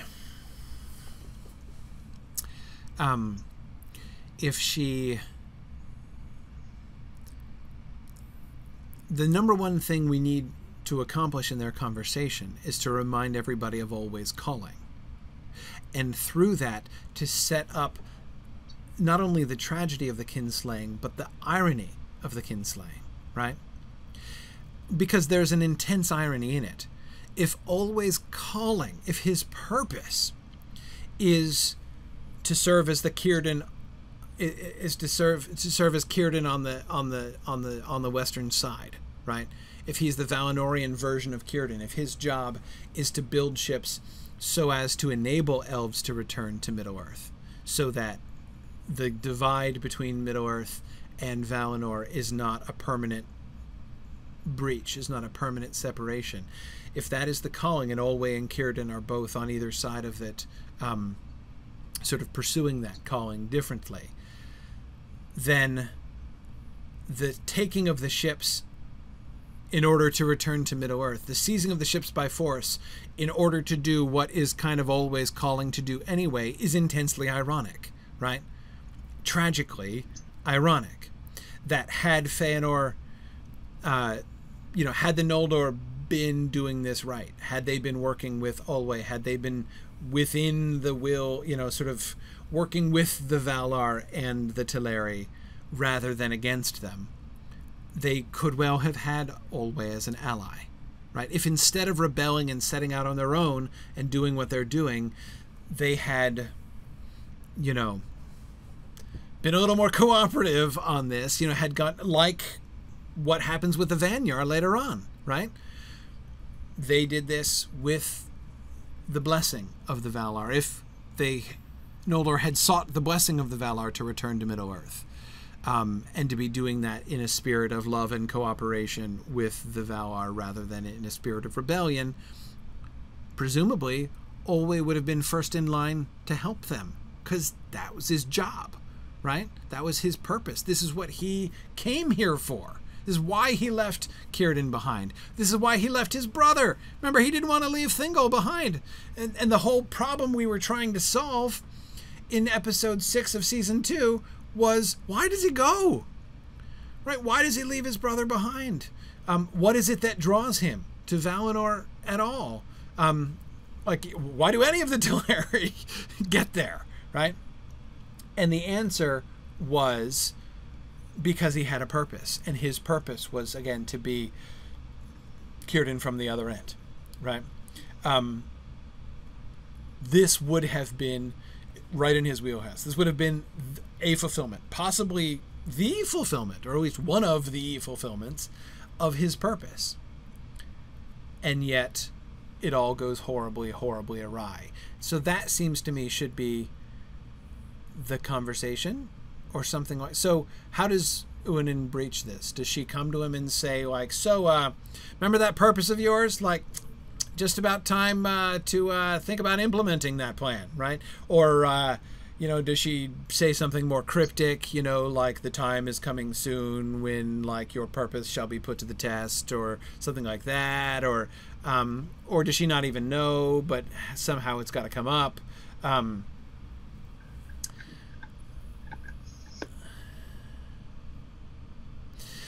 figure there's got to be cryptic. She's got to be cryptic somehow. Yeah, I mean, it can't be clear. She can't just come a warning like, Fëanor and the Noldor are coming and they mean business and they're bad news, so, like, you know, brace yourself. Like, it can't be that.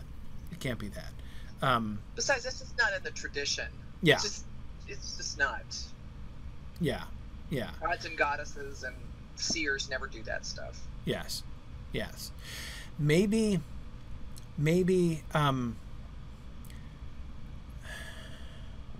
Olwe himself is the darkening.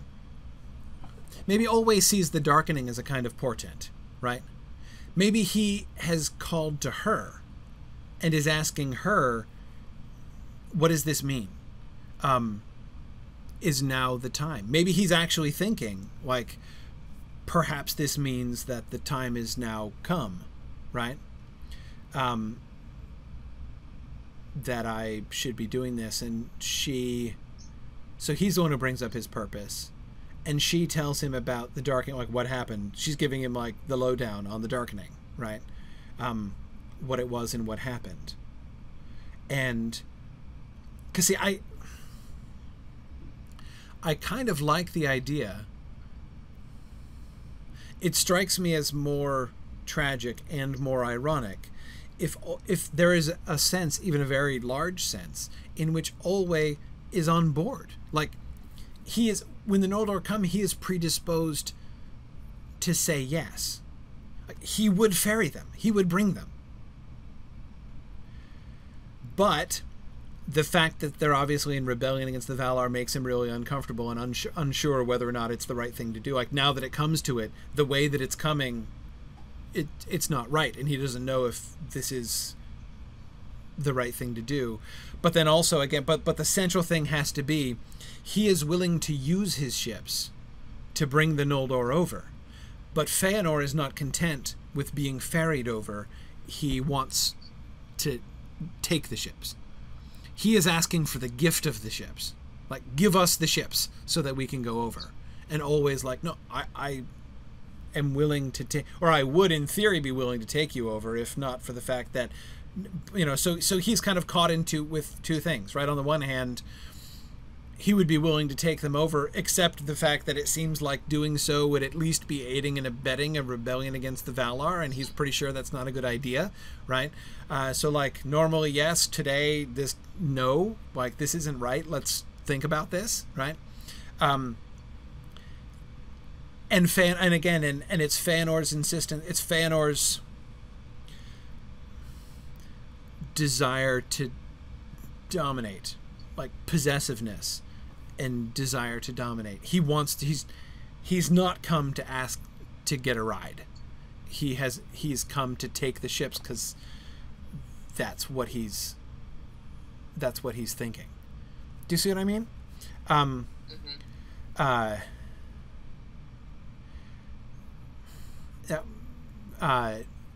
Mariella's thinking that sounds weird for Feanor, thinking that he would just be in a I need to get to Middle-earth mode and he would take any method to get there, rather than saying that not all things belong to me mode. Phil Boswell, that's exactly what I'm thinking. Phil Boswell says, you know, it's worth emphasizing that Feanor is demanding their ships when he refused to hand over the Silmarils to restore the trees. That's exactly the other irony that I want to emphasize here, Phil. That's what I think is so important, and because to me, it's one of the things that is most. I think I've said this before, and of course, saying this now after our long conversation about elvish death puts it into a totally different context. But I've said before that the kinslaying, that is the actual slaying of kin, is a really big deal. But there's always been a sense to me in which the most purely evil thing that Feanor ever does is the burning of the ships. Not only because at least other things like the kinslaying is really bad, but at least that was a bad means to an end which he could believe was good, right? There is no good, like the burning of the ships is not a good means, is not a means to any end, right? I mean, there's no, it is an act of both destruction of the ships and, which is a big deal, and of the abandonment of Fingolf, and like there's no utility in either one of there's no purpose to it. It is an act of destruction, and even the fact that Feanor, like who he is, right? That he, the greatest sub-creator, would not only take somebody else's Silmarils from them after this has happened to him, but then that he would destroy them, right?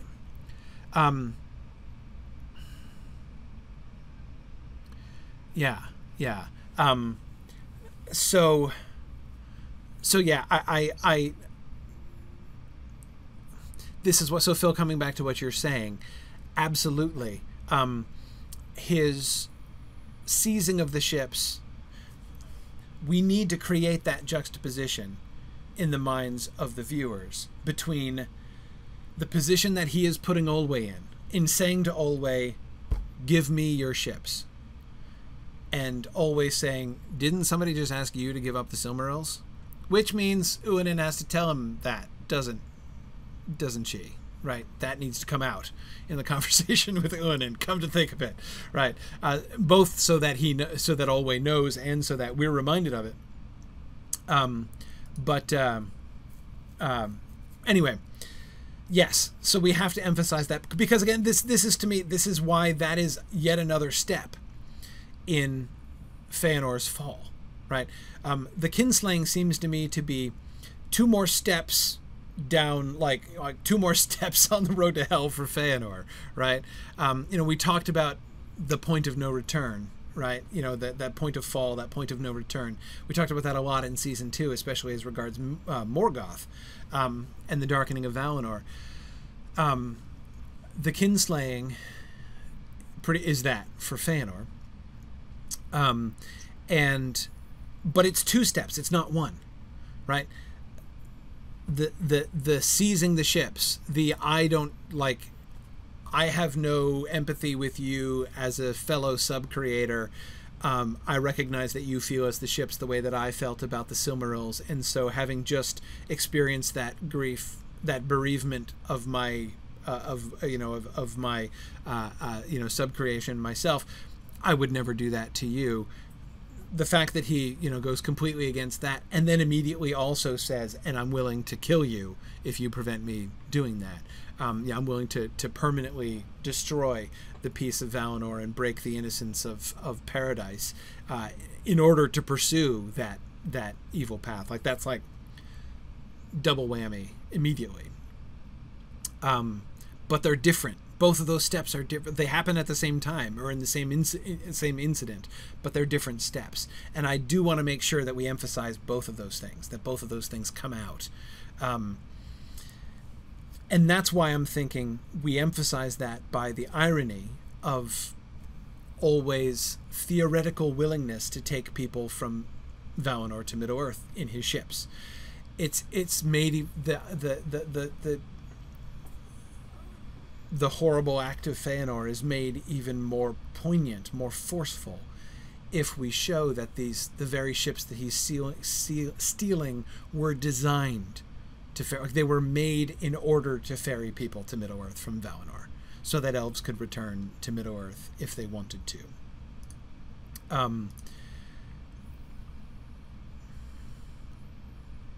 So I like that.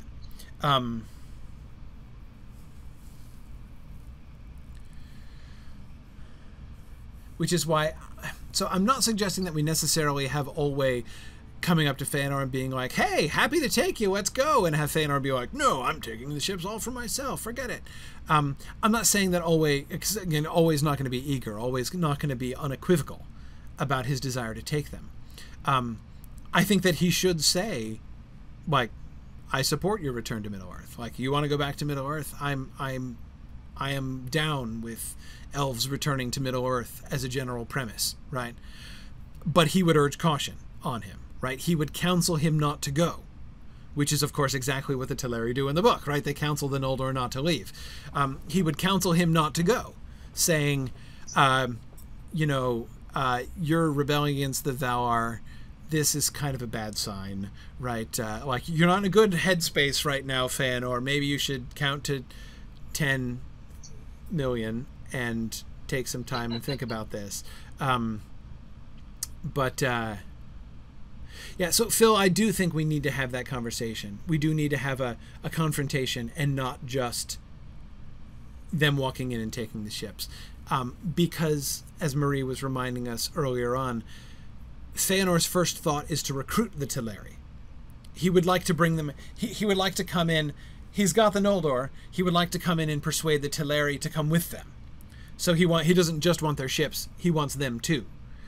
And he changes his policy to saying, okay, never mind, I'll just take your ships, when they refuse to come. So that has to be the opening move. He's like, I'm headed back to Middle-earth, always like, okay, in theory, I'm cool with that. Like, I'm the Middle-earth ferryman dude. Like, that's great. That's why we built ships and stuff. And Feanor's like, okay, yeah, but I want you to come too. And always like, no, actually, we're going to stay here. We're good. And he's like, no, like, the Valar are keeping us enthralled and you guys are slaves here. And like, we've had it with the Valar and we're leaving, and you should have had it with the Valar too, and you should come with us. And always like, dude, hang on. Like, no way, man. Like, this is kind of, we're not rebelling against the Valar, and now that you've mentioned that, we're totally not comfortable taking you, because like, we're not down with the whole rebel against the Noldor, the whole Valar thing. At which point Feanor's like, well then fine, I'll take your ships myself if you won't come. And if you're like so ungrateful and stupid that you won't come, then fine, stay, but I'm taking your ships.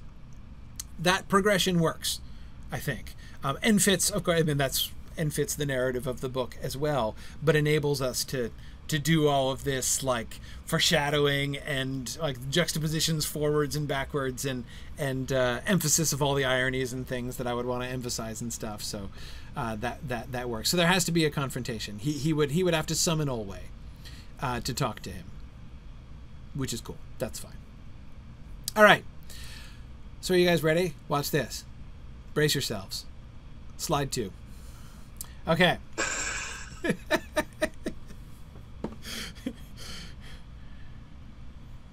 Okay, so summary, yep. No one's expecting an escalation of the violence. Yes, absolutely. I don't think that even Feanor is planning to fight the Teleri. He's just going to take their ships. He's ready to, right? He's resolved, right? He's sufficiently resolved that he is prepared to fight, literally prepared to fight. Like, they have weapons and armor and stuff. But he's not just going to come in and start attacking them. His first plan is just to take the ships. Because I would think that even Feanor would understand that drawing a sword and stabbing another elf with it is a big deal. Like, that's a boundary that you don't cross lightly. Even Feanor is not so lost that he doesn't understand that basic point, right?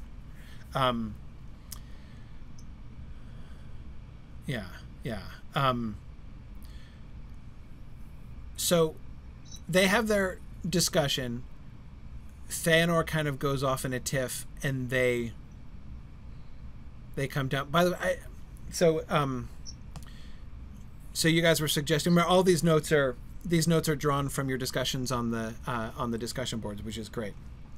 Rely very heavily on you guys, and I always love interacting with your ideas and suggestions here. The Teleri set guards on the ships just in case. Oh wait, I don't want to do that though, because I don't want the Teleri even to be thinking. To the Teleri, the idea that the Noldor are going to come and steal the ships should be like unthinkable. Like, this never occurs to them that would possibly happen. So there would be some Teleri on the ships, right? Just because they'd be on them, right, or near them. But I don't think they're guarding them, because I think it should be literally unthinkable to them that that's what's going to happen. So we could even have a ship taken without violence, right?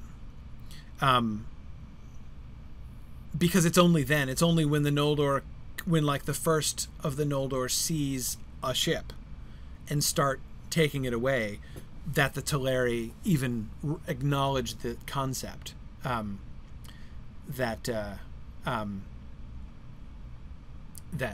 could happen. Holy cow!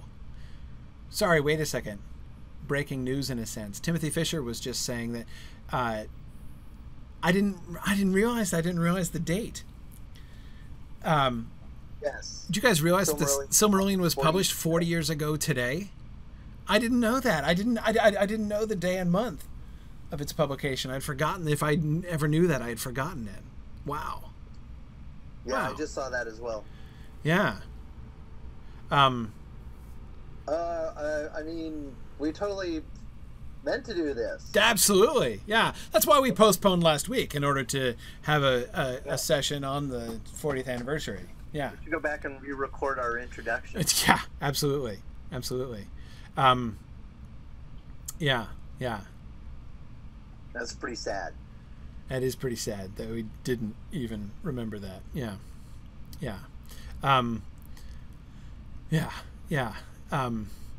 No, Tom Hillman just posted it on his blog. Yeah. Well, there we are. Cool. Anyway, okay.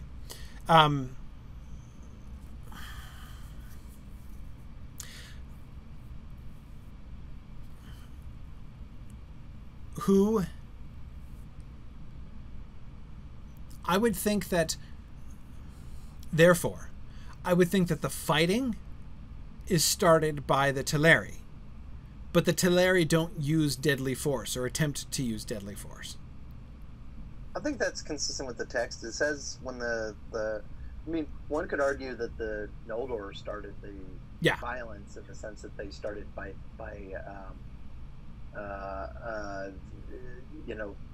seizing the Teleri's ships. Yeah. And then the Teleri respond by intervening, and then there's some pushing and shoving, and the Teleri start throwing the Noldor overboard. Right. Exactly. Yeah. So that's what their impulse would be, to fight, but to oppose those who are stealing their ships, but not to kill them, you know, they don't draw weapons. They don't shoot them right away. Yeah, they throw them overboard and stuff. They would grapple with them. They'd punch them, but they wouldn't. They wouldn't. You know, because they don't even have many weapons. They're certainly not carrying any weapons. The random Teleri that are around in the harbor are not armed.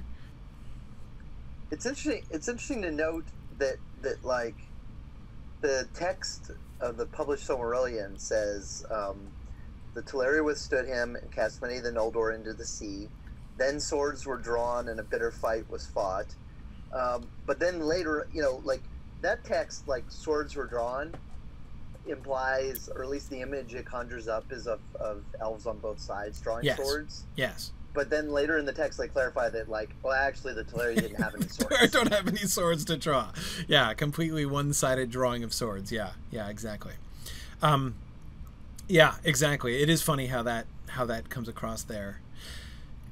Who kills the first? Do we have Fëanor kill the first person? Fëanor.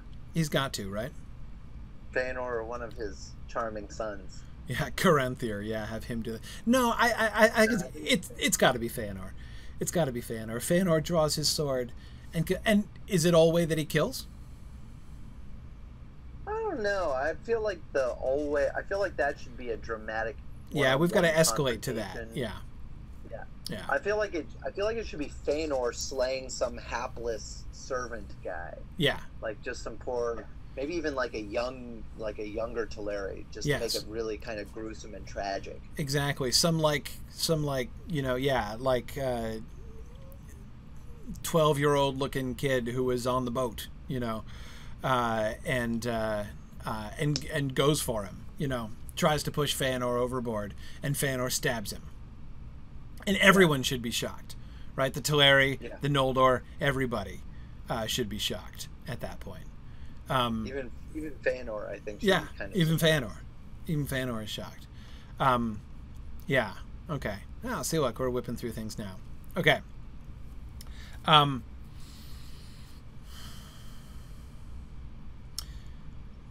Several important points.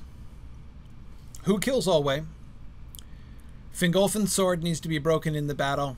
In the intense discussion of Fingolfin's sword, and I love this idea. Remember we talked about Fingolfin's sword breaking and getting reforged as Ringil later on, right? The ice sword after the crossing of the Helcaraxa. So that's great. I love that. And we talked about the breaking of Fingolfin's sword at the Kinslaying. But hang on, let's worry about Fingolfin a little bit later. Let's think about the overall thing first. So, okay, there is that arch. Hirango is reminding us of the arch mentioned in Unfinished Tales, that there's an arch over the end of the harbor, like that they have to go out. Teleri can't be throwing rocks. That's not a thing. They would not destroy the ships. I mean, of course, if you were just trying to prevent an enemy from leaving the harbor, and you had a vantage point from above, throwing rocks down in order to try to poke holes in the ships and sink them is a thing that you would do, but not if those ships were the most precious thing that you had. So the Teleri are never going to do anything that would harm the ships. Their focus would be, now they would be shooting, that's where the archers would come in, right? The flow of the battle would have to be, well, because if you think about it, how could it even work? There are ships in the harbor.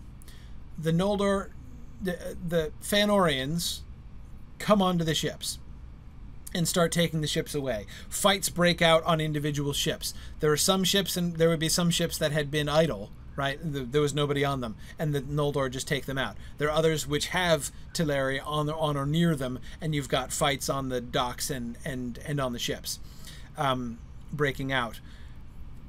But the Noldor would so some ships would still be docked, and you would see Teleri fighting up onto them from the docks. There would be others which have been gone off, and there's fighting on board the ships that are out afloat in the harbor.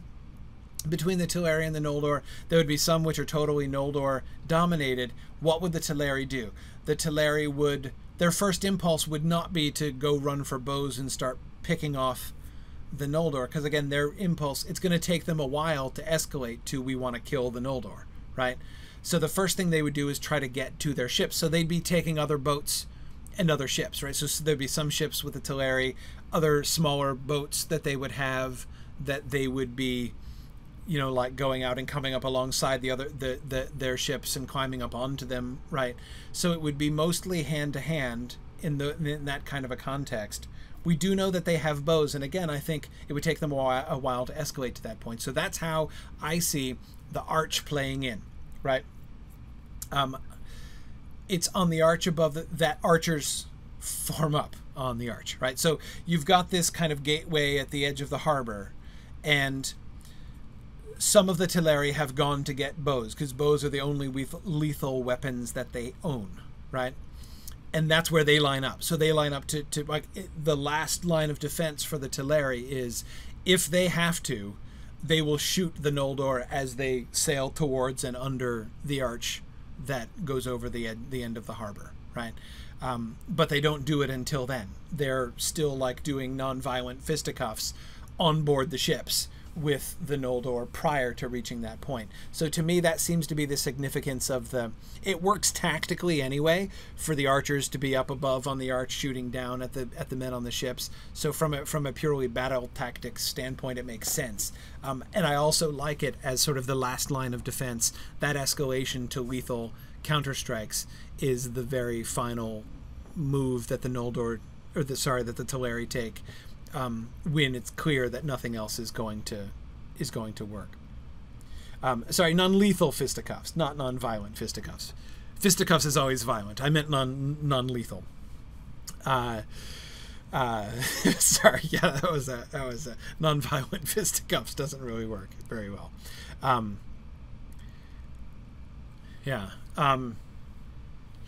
Okay. Within this context, how does Olwe die? How and where does he die, and from whom? He has to be one of those. He can't be on the arch shooting, so he's got to be on a boat. It's got to be Feanor, doesn't it? Yes. He just had the confrontation with Feanor, so what he would do is get in a boat and go after the ship that Feanor's on, right? Yeah, he would seek him out. He would seek Feanor out and be like, "Stop this madness, Feanor," right? And Feanor would end up killing him. Do we think I'm leaning toward he confronts Feanor, but doesn't fight him. Right. And I'm thinking that when Olwe is killed, because Feanor would be in one of the foremost ships. Feanor's ship would probably be first out of the harbor, right? So I'm thinking that Feanor's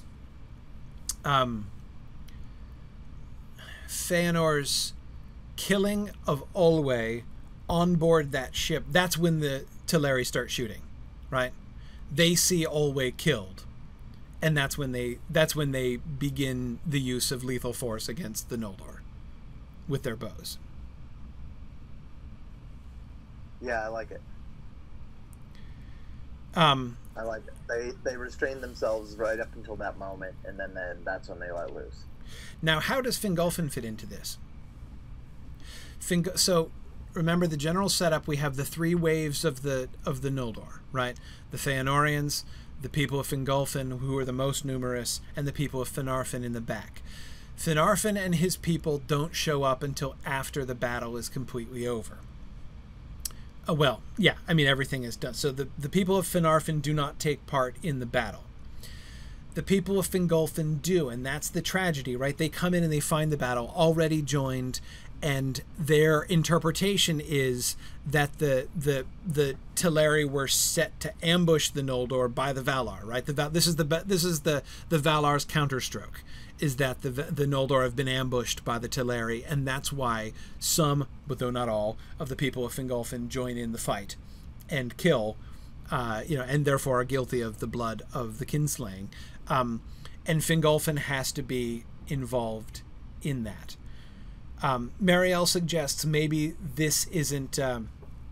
Maybe this is the moment that Fingolfin arrives. Fingolfin arrives just as the arrows start coming down, So when and Mariel, that makes great sense, right? Because he'd see that, because it's very visible, right?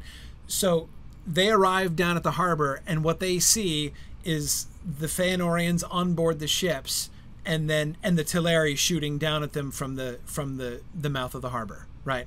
So it looks like an ambush. It looks almost like like here are the Noldor just sailing in the ships, and they're being shot down by the Teleri. So the Noldor, so the people of Fingolfin, who are not on board the ships, right, who are almost never on board the ships, they're almost never going to see the decks of those ships at any point, right? They don't get on ships. They don't go down to the quays in the harbor. They go around and they attack the archway, right? So they lead. That's where the people of Fingolfin fight, is that they drive the Teleri off the archers who are up on the arch over the harbor.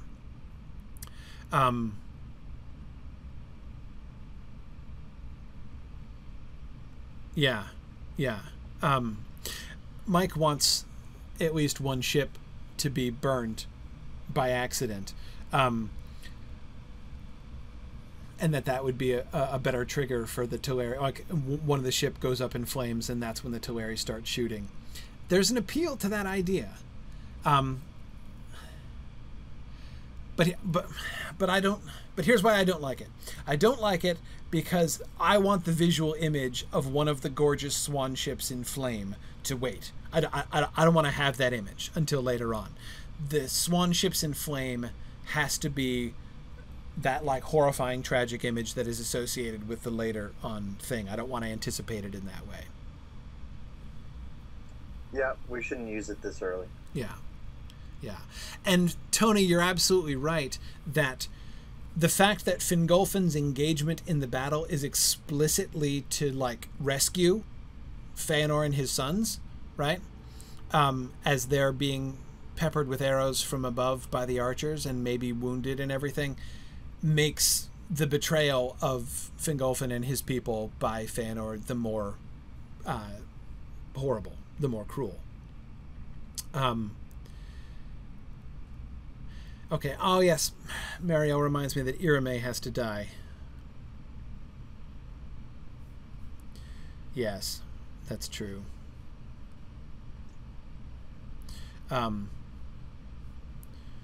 That's true. But let's see. Hang on a second.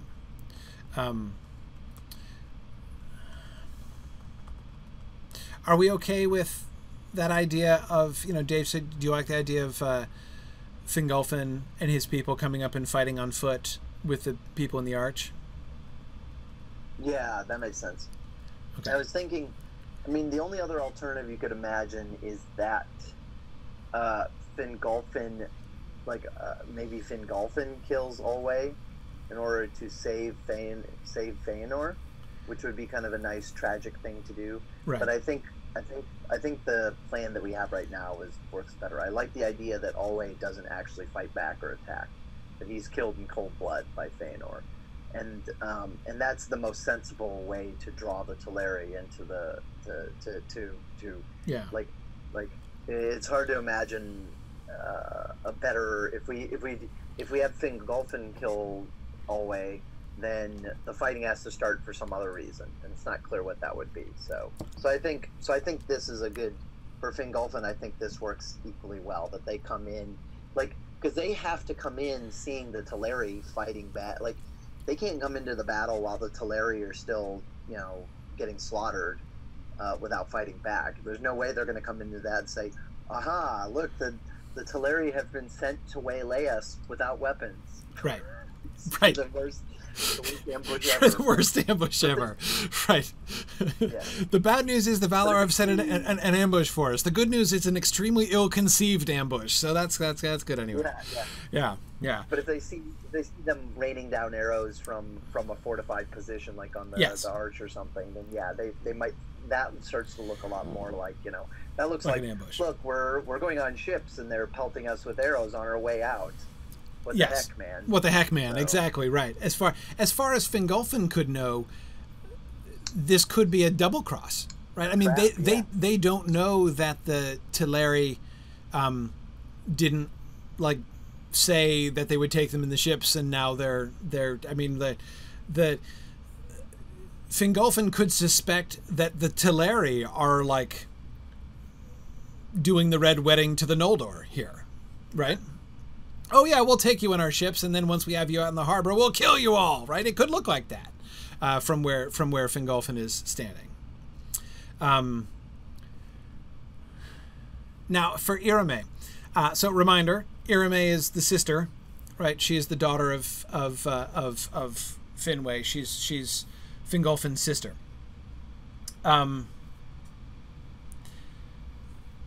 I like having her killed on the Arch. She would be with Fingolfin, right?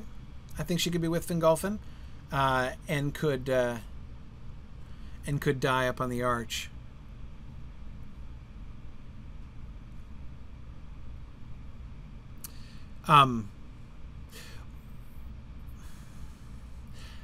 Yes. Okay. That seems to me the most logical purpose for Irame's death. I don't want to get in the business of just killing people for fun.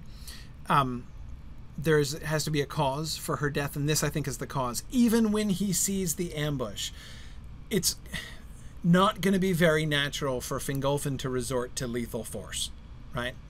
He would oppose them. He would want to get up on the Arch and stop the archers shooting the Feanorians makes all kinds of sense. That he would go out with sword in hand and be chopping and have his first impulse be to run down and start chopping Teleri, otherwise unarmed Teleri, to pieces. That's not intuitive, right? Why would Fingolfin do that? Yeah. Answer: his sister was just shot, right? So they come running over toward. They haven't drawn their weapons, right? But they go running up towards the Arch to what? Reason with, maybe restrain the archers, who are and then the archers turn and fire on them, and his sister Irame is killed right next to him, in front of him, with him, right? And that's what turns the people of Fingolfin to lethal force, and why they end up drawing swords and shedding blood. Yes. That works. And Tony has suggested, I don't know, Dave, I don't know what you think of this. Tony Mead was suggesting that Fingolfin should break his own sword after the battle in remorse. I kind of like that. I like that. That's a good idea. Because the archetypal image of the sword breaking, the primary precedent we have for that is Elendil, right? We have a strong Tolkienian precedent of the symbolic significance of a king wielding a broken sword, right? Or the king's sword breaks when he falls, right? It's a death thing, right? And so for him to have his sword broken, we can carry it off in various other ways, but to have his sword break in battle sends... And it could be made to work, but I like the remorse thing. That it's like because remember, he's already kind of abdicated, right? And he's like not going to be king. Feanor's going to be king, right? He's following where his brother leads, and so that's another way in which the symbolic breaking of his own sword, also kind of works. So yeah, I do like the. You guys already had Finarfin breaking his sword. Nah, but Finarfin's sword doesn't need to break. Fingolfin's sword needs to break. Finarfin is going to break his sword. Finarfin's going to chuck away his sword, right? That's how it's. I mean, Finarfin is going to react in grief, but his response would not be to break his sword. It would just be to throw away his sword. And that's how this like symbolically, that's what I imagine. As Finarfin comes running down in grief to confront what's happening, he is just distancing himself from the entire thing. So yeah. Nah, I don't like. If I said that before, forget it. I want. If somebody's going to break their sword, it's got to be Fingolfin, because it's significant. He's breaking the sword with which he's committed this crime, right? So it's a sign of his remorse and his repentance. The damage is done, right? But it shows his attitude towards it, right? Because the three attitudes are very different. Feanor, unrepentant, right? Guilty and unrepentant. Fingolfin, guilty and repentant. Finarfin, innocent and horrified, right? And just reacting in revulsion against the entire thing. Yep. Yeah. Yeah. So Nick asks, why does he make Ringil from that sword then? Well, see, but that's the thing. He's under the curse, and he has to reconcile himself. So it's a great question. So why would he, if he's broken his sword, why doesn't he cast away the pieces? Why would he keep the pieces and then make his new sword out of them? Because that's a perfect symbol for his life, right? He is an exile now.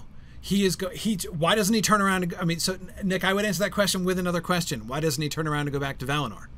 Right? He doesn't. He continues on to Middle-earth, despite the fact that he knows he's done wrong, despite the fact that he knows his brother is a freak show and is leading them into they might have been convinced, they might have been swayed in Tyrion, right?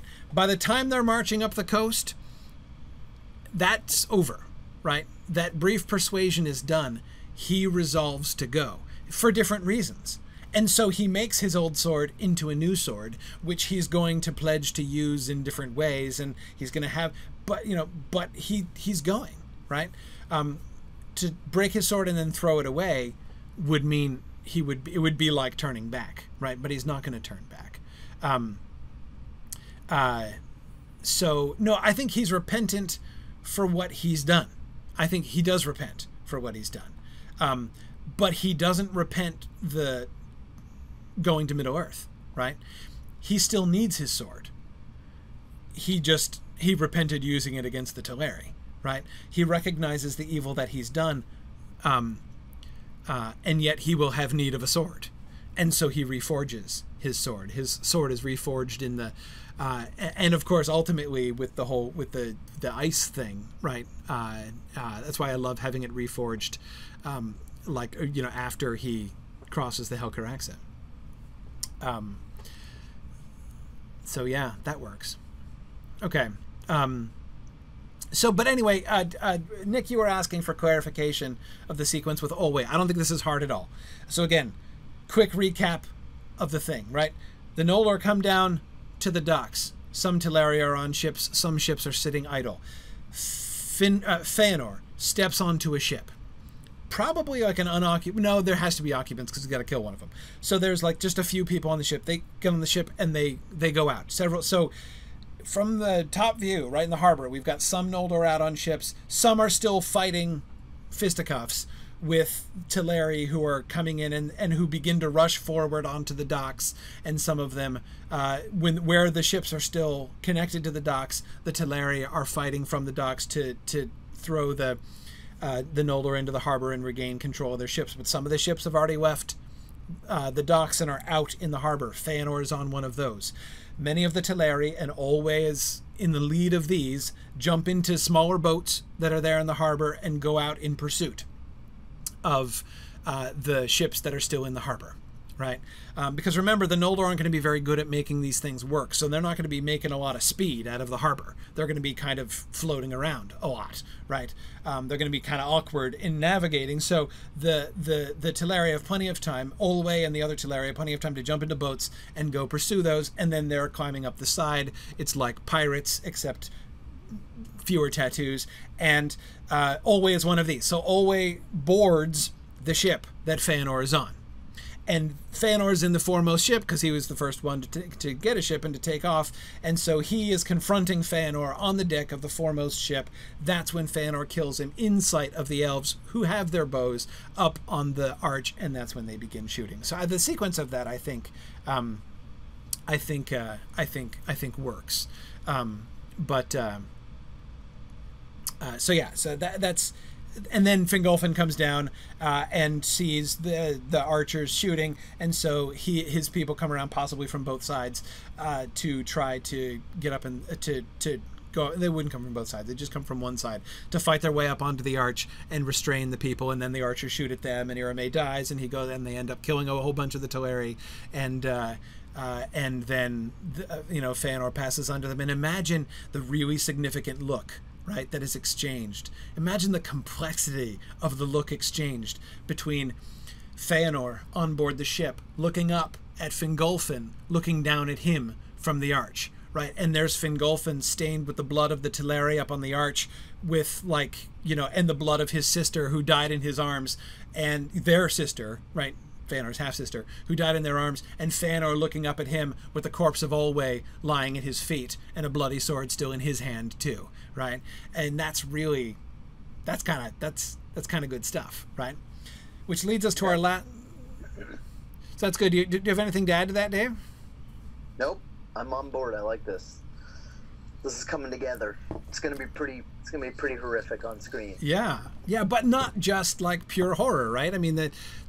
this all of in every direction. This enables us to really play up the tragedy rather than the mere horror. And then of course Finarfin comes down afterwards, and he sees the people dying on both sides, and he is equally horrified by everything. I have this visual image of Finarfin running down towards the harbor, just like taking off his helmet and throwing it, drawing his sword and chucking it, just like removing his warlike gear as he comes down and never putting it on again. Anyway, okay. In 1 minute, last question. How do we end the episode?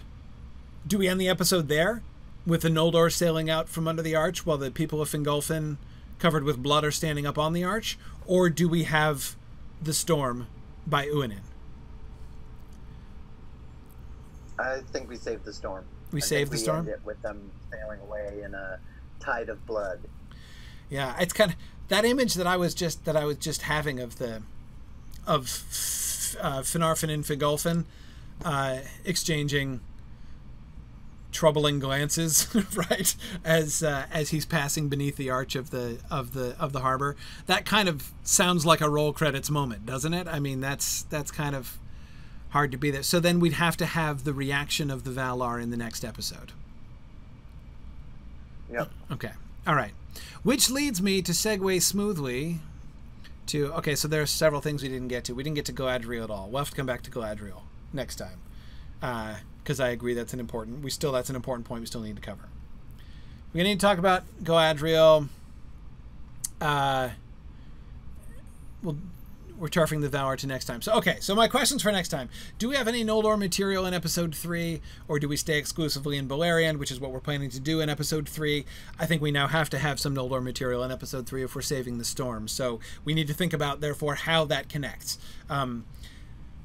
How are we going to do that and segue to Beleriand in the same episode? How are we going to manage that? So think about balancing the trend there. I promise we will come back. Galadriel is still an Episode 2 thing. We will come back. I promise we'll come back and think about that next time at the beginning.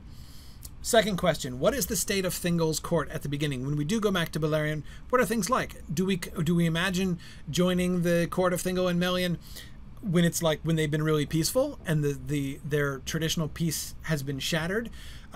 Are they troubled in some way? Is there some issue going on, right, among the people of Thingol?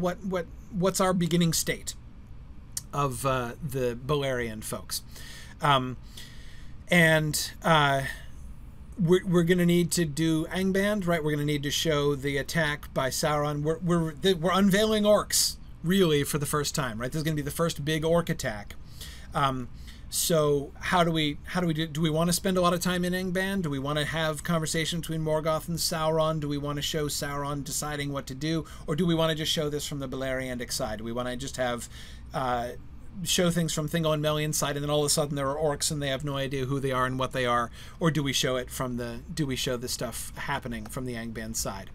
And then fourth and final, related to that other one, we had talked about Bulldog as the like orc king, right? The sort of little demigod of orcs, right? Who's like recruited by Melkor in order to be the captain of the orcs.